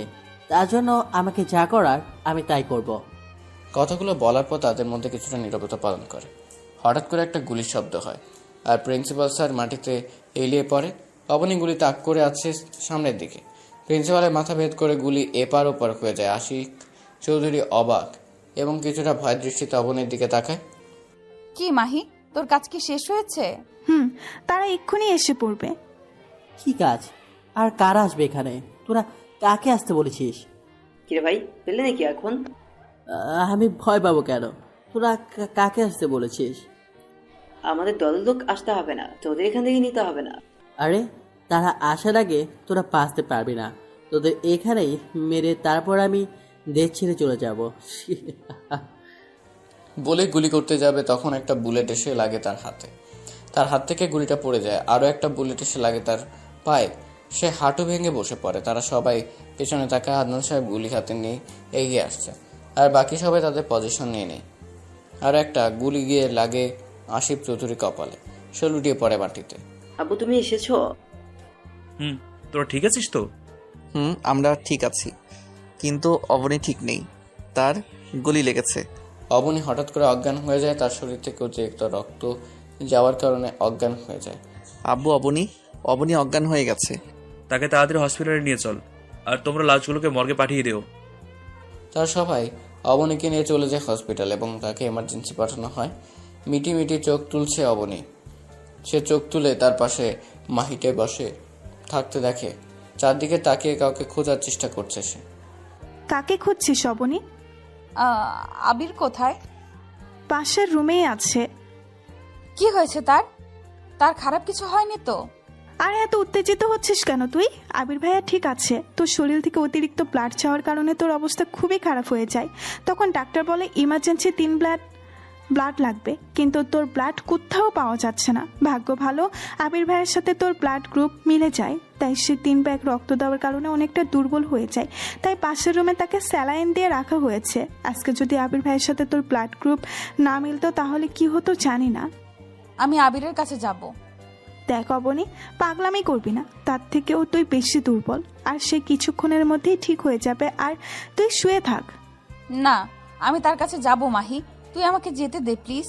দেখ অবনী, মাথা খারাপ করবি না, চুপচাপ শুয়ে থাক বলছি। সেই মুহূর্তে কেবিনের মধ্যে প্রবেশ করে আদনান সাহেব এবং তার স্ত্রী। কি হয়েছে মাই, রেগে আছিস কেন? দেখো না আব্বু, আমি আবিরের কাছে যাব, কিন্তু মাহি আমাকে যেতেই দিচ্ছে না। না, তোর কোথাও যাওয়া লাগবে না। আবির কিছুক্ষণের মধ্যেই ঠিক হয়ে যাবে। আব্বু তুমিও বেশি কথা বলবি না, চুপচাপ শুয়ে থাক। আম্মু তুমি অন্তত বলো না আমাকে যেতে দিতে। না অবনীমা, আমার তুই কোথাও যাওয়া লাগবে না, আবির এখনই ঠিক হয়ে যাবে। আর যখন জানতে পেরেছি তোরা বেঁচে আছিস, তখন যে কতটা খুশি হয়েছি তোদের বলে বোঝাতে পারবো না। কিন্তু তোদের আব্বু আমাকে নিয়ে আসেনি, যা আজকে আনলো তাও তোদের এই অবস্থা। বেশি কথা বলো না, চুপচাপ থাকো। বেশি কথা বললে অবনীর সমস্যা হবে। আদনান সাহেব চলে যায় আবিরের রুম থেকে, গিয়ে দেখে সে বসে আছে। কিরে, তুই বসেছিস কেন? তো কি করব, স্যালাইন তো শেষ, আর শুয়ে থেকে কোনো লাভ আছে? তা ঠিক। সে হসপিটালে অবনী সুস্থ হতে আরও কেটে যায় 10টা দিন। তাকে বাড়িতে আনা হয়েছে কিছুদিন হলো। তা অবনী তুই সুস্থ, আর মিশনও শেষ তোদের। এখন তোদের বিয়েটা তো দিতে পারি। হ্যাঁ না, আমি আমার মামা মামিকে ছাড়া বিয়ে করব না। তারা আমাকে ছোট থেকে লালন পালন করে বড় করেছে, আমি তাদের রেখে আমার নতুন জীবনে পা রাখবো কিভাবে? ওকে, তুই বলতে চাচ্ছিস তুই তাদের ছাড়া বিয়ে করবি না। ওকে ফাইন, আমরা কালকেই যাব তোর মামার বাড়িতে, মানে তোর বাড়িতে। এবার হ্যাপি তুই? হ্যাপি, অনেক হ্যাপি। দেখতে দেখতে সে দিনটা চলে যায়। পরের দিন তারা সবাই মিলে রওনা হয় অবনীর মামা বাড়ির উদ্দেশ্যে, মানে অবনীর বাড়ির উদ্দেশ্যে। তারা 1 ঘন্টা জার্নির পর এসে পৌঁছায় অবনীর মামা বাড়িতে। অবনীর মামা বারান্দায় বসেছিল, এমন সময় তাদের বাড়ির দিকে একসাথে 2টা গাড়ি ঢুকায় সে কিছুটা অবাক হয়ে যায়। সে সহকারে তার স্ত্রী এবং সন্তান তাড়াতাড়ি বেরিয়ে আসে কে এসেছে দেখার জন্য। গাড়ি এসে থামে তাদের সামনে। প্রথম গাড়ি থেকে নামে আদনান সাহেব এবং তার স্ত্রী, দ্বিতীয় গাড়ি থেকে নামে মাহি, আবির এবং অবনী। অবনীকে দেখে যারা দৌড়ে গিয়ে তাকে জড়িয়ে ধরে। আপু তুমি বেঁচে আছো? বলে কাঁদতে দেয় সারা। আরে পাগল, কান্না করছিস কেন? আর এই দেখ, আমি তো বেঁচে আছি। ওই দিন টিভিতে দেখিয়েছিল তোমরা মারা গেছো, জানো সেদিন কত কেঁদেছি। আপু তোমার সাথে অনেক অন্যায় করেছি, প্লিজ ক্ষমা করে দাও। আরে পাগল, কি নিয়ে তোদের ক্ষমা করব আমি কি তোর উপর রেগে আছি? না আপু, তুমি আমাদের উপর রেগে আছো, আমি জানি। রেমা, আমরা জানি তুই আমাদের উপর অনেক রেগে আছিস। প্লিজ আমাদের ক্ষমা করে দে। অবনীর হাত ধরে। আরে মামা কি করছো? হাত ছাড়ো। আমি তোমাদের অনেক আগেই ক্ষমা করে দিয়েছি। আর ভেতরে চলো, এদের কি বাহিরে দাঁড় করিয়ে রাখবে নাকি? ও হ্যাঁ, এদের পরিচয় তো বলি না। আগে এদের ভেতরে নিয়ে নাস্তার ব্যবস্থা করো, তারপর বলছি। তারা সবাই ঘরের ভিতরে প্রবেশ করে এবং আপনি আর মাহি চলে যায় কিচেনে নাস্তা তৈরি করার জন্য। কি রে অবনী, তুই এইখানে? তোরা মামি, ওদের জন্য নাস্তা বানাতে হবে তো। যা, আমি করছি। না মামি, তুমি যাও, আমি করছি। তুই এখনো আমাকে ক্ষমা করতে পারিসনি তাই না, যে আমি তোদের জন্য সামান্য নাস্তা বানাতে পারবো না? মামি কি বলছো তুমি এগুলো? আমি তো তোমাকে ক্ষমা করে দিয়েছি সে কবে। আচ্ছা তুমি করো, আমরা যাচ্ছি। অবনী আর মাহি বেরিয়ে আসে কিচেন রুম থেকে। অবনী গিয়ে দাঁড়ায় আবিরের পাশে, আর মাহি গিয়ে দাঁড়ায় আবিরের পাশে। যারা এসে দাঁড়ায় অবনীর পাশে আর কানে কানে বলে, কি আপু এরা কারা যে দুজন এসে দুজনের সাথে দাঁড়িয়েছো? দোলা ভাই বুঝি? এই যারা, তোর মুখে কি কিছু আটকায় না? যাব বাবা, সত্যি কথাই তো বললাম, তা না হলে কি কেউ এসে এরকম করে কারোর গা ঘেঁষে দাঁড়ায়? অবনী কিছু না বলে চুপচাপ দাঁড়িয়ে থাকে। কিছুক্ষণের মধ্যে মামি এসে নাস্তা দিয়ে যায়। নাস্তা খাওয়ার পর্ব শেষ হলে, কি রে অবনী, তাদের পরিচয় তো বললি না? মামি বলছি, এ হচ্ছে আমাদের এসিপি স্যার, আর উনি হচ্ছে তার স্ত্রী, আর বাকি 2 জন ওনার ছেলে। কথাটা শেষ না করতেই যারা বলে ওঠে, তোমাদের জামাই মানে আমার দোলা ভাই, তাই না মাহি আপু? অবনী আসার পর থেকে তুই কথা বললি, এবার আমরা বলি। বলো। আমরা এসেছি অবনীর বিয়ের প্রস্তাব নিয়ে। আমি অবনী এবং মাহিকে নিজের ঘরের মেয়ে হিসেবে নিতে চাই। আমি তাদের বিয়ে দিয়ে দিতাম, কিন্তু অবনী আপনাদের ছাড়া বিয়ে করবে না। আর মাহির তো অবনী ছাড়া কেউ নেই, তাই অবনীর যে সিদ্ধান্ত মাহিরও তাই সিদ্ধান্ত। এরা আবার একে অপরকে ভালোবাসে। এখন আপনারা যদি চান তাহলে তাদের দুজনকে আমার ঘরের পুত্রবধূ হিসেবে নিয়ে যেতে চাই। আমরা আর কি বলবো, যদি তাদের দুজন এই বিয়েতে মত থাকে তাহলে আমাদের কোনো আপত্তি নেই। ওদের সুখেই তো আমাদের সুখ। তা আর কি, হয়েই তো গেলই। তা এখন তোদের দুজনের কোনো আপত্তি নেই তো? তাদের দুজনের একজন কথা বলে না, মাথা নিচু করে চুপচাপ দাঁড়িয়ে আছে। তারা আরে চুপচাপ থাকার সম্মতির সিদ্ধান্ত দেয়, আর তারা মুখে বলতে বুঝি লজ্জা করে না, হ্যাঁ তাই না আপুরা? তো যাই হোক, তাহলে বিয়ের তারিখ ঠিক করে গেলেই হবে, আর তারা এখন এ বাড়িতে থাকবে। বিয়ের দিন তারিখ ঠিক করে চলে যায়, বাকিরা যে যার রুশে চলে যায়। অবনীও মাহি অবনীর রুমে চলে যায়। তখন অবনীর মামি রুমে প্রবেশ করার সাথে তার মামা। কিছু বলবে মামা? এই নে তোর সম্পত্তিগুলো, আমরা আর এই পাপের বোঝা সইতে পারছি না। না আরে মামি, এগুলো দিয়ে এখন আমি কি করব? এগুলো তোমাদের কাছেই রেখে দাও। আরে এটা হয় না, এটা তোর প্রাপ্য জিনিস, তাই এটা তোর কাছেই রেখে দে। মামি আর একটা কথাও বলবে না, যা বলেছে তাই করো। এগুলো তোমাদের কাছে রেখে দাও, যদি না রাখো তাহলে আমরা এক্ষুনি বাড়ি ছেড়ে চলে যাব। না যাস না, এগুলো রেখে দিস, তবুও তোরা যাস না। অবনীর মামা এবং মামি চলে যায় তাদের রুমে, এবং অবনী আর মাহিও ফ্রেশ হয়ে নেয়। দেখতে দেখতে চলে আসে বিয়ের দিন। অবনী এবং মাহিকে সাজিয়ে এনেছে পার্লার থেকে। তোদের আজকে হেব্বি সুন্দর লাগছে, আমার মন চাচ্ছে আমিও সাজি এরকম করে। ও তাই বুঝি? তোরও বুঝি বিয়ে করার ইচ্ছা যাচ্ছে? আন্টিকে বলবো নাকি?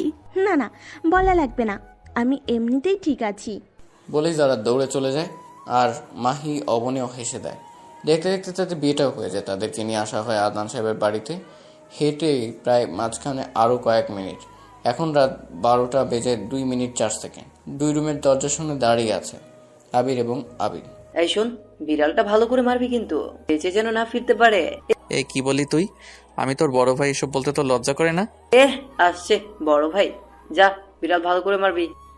বলে আবিরকে ধাক্কা মেরে রুমে ঢুকিয়ে আর নিজেও ঢুকে পড়ে নিজের রুমে। অবনী ইয়াহাব বড় ঘোমটা টেনে বসে আছে বাসর ঘরে। আবির গিয়ে তার সামনে দাঁড়ায়। অবনী সে তাকে 5 ছুঁয়ে সালাম করে, আবার গিয়ে বসে পড়ে। আবির গিয়ে তার ঘোমটাটা তুলে দেন আর এক নজরে তাকিয়ে থাকে। অন্যদিকে আবির এবং মাহিরও সেম অবস্থা। সে মাহির ঘোমটা তুলে দিয়ে এক নজরে তাকিয়ে থাকে। এই কি হলো? এভাবে কি দেখো? তোমাকে। কেন, আগে কি কখনো দেখোনি নাকি? দেখেছি, কিন্তু আজকের মতো এত সুন্দর সাজে দেখিনি। কেন, আগে কি দেখতে খারাপ ছিলাম নাকি?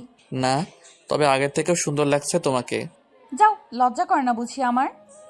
ওরে আমার লজ্জাবতী রে। এই শোনো না। বলো। চলো না ছাদে যাই। এখন যাব, তাও এত রাতে? তো কি হয়েছে, চলো না। আচ্ছা চলো। তারা দুজন চলে আসে ছাদে। এসে তারা গিয়ে বসে পড়ে দোলনায়। অবনী দোলনাতে আবিরের কোলে মাথা রেখে শুয়ে পড়ে। এই তুমি কিন্তু আমাকে প্রপোজ করনি। তো কি হয়েছে? এখন তো আমাদের বিয়ে হয়ে গেছে, সো কোনো প্রপোজ করা লাগবে না। লাগবে না মানে? তুমি এক্ষুনি আমাকে প্রপোজ করবে। আচ্ছা বাবা, রাগ করছো কেন? করছি, কিন্তু কি দিয়ে করবো? আমার কাছে তো কিছুই নেই। দাঁড়াও, দিচ্ছি। বলে অবনী তার হাত থেকে একটা চুড়ি খুলে দেয়। নাও, এখন করো। আবির কি অবনীর হাত থেকে চুড়িটা নিয়ে তার সামনে হাঁটু কেড়ে বসে পড়ে। ভালোবাসা কি তা আমি জানি না, ভালোবাসা কাকে বলে সেটাও জানি না আমি।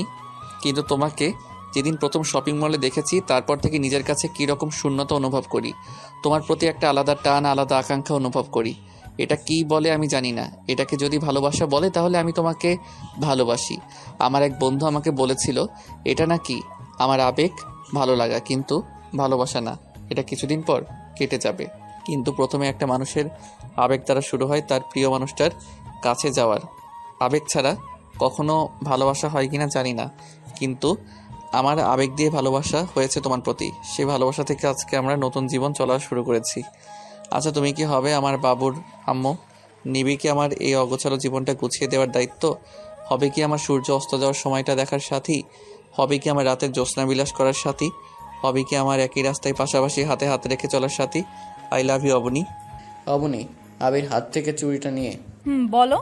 তোমার বাবুর আম্মু, দায়িত্ব নিয়েছি তোমার অগোছালো জীবনটা গুছিয়ে দেওয়ার।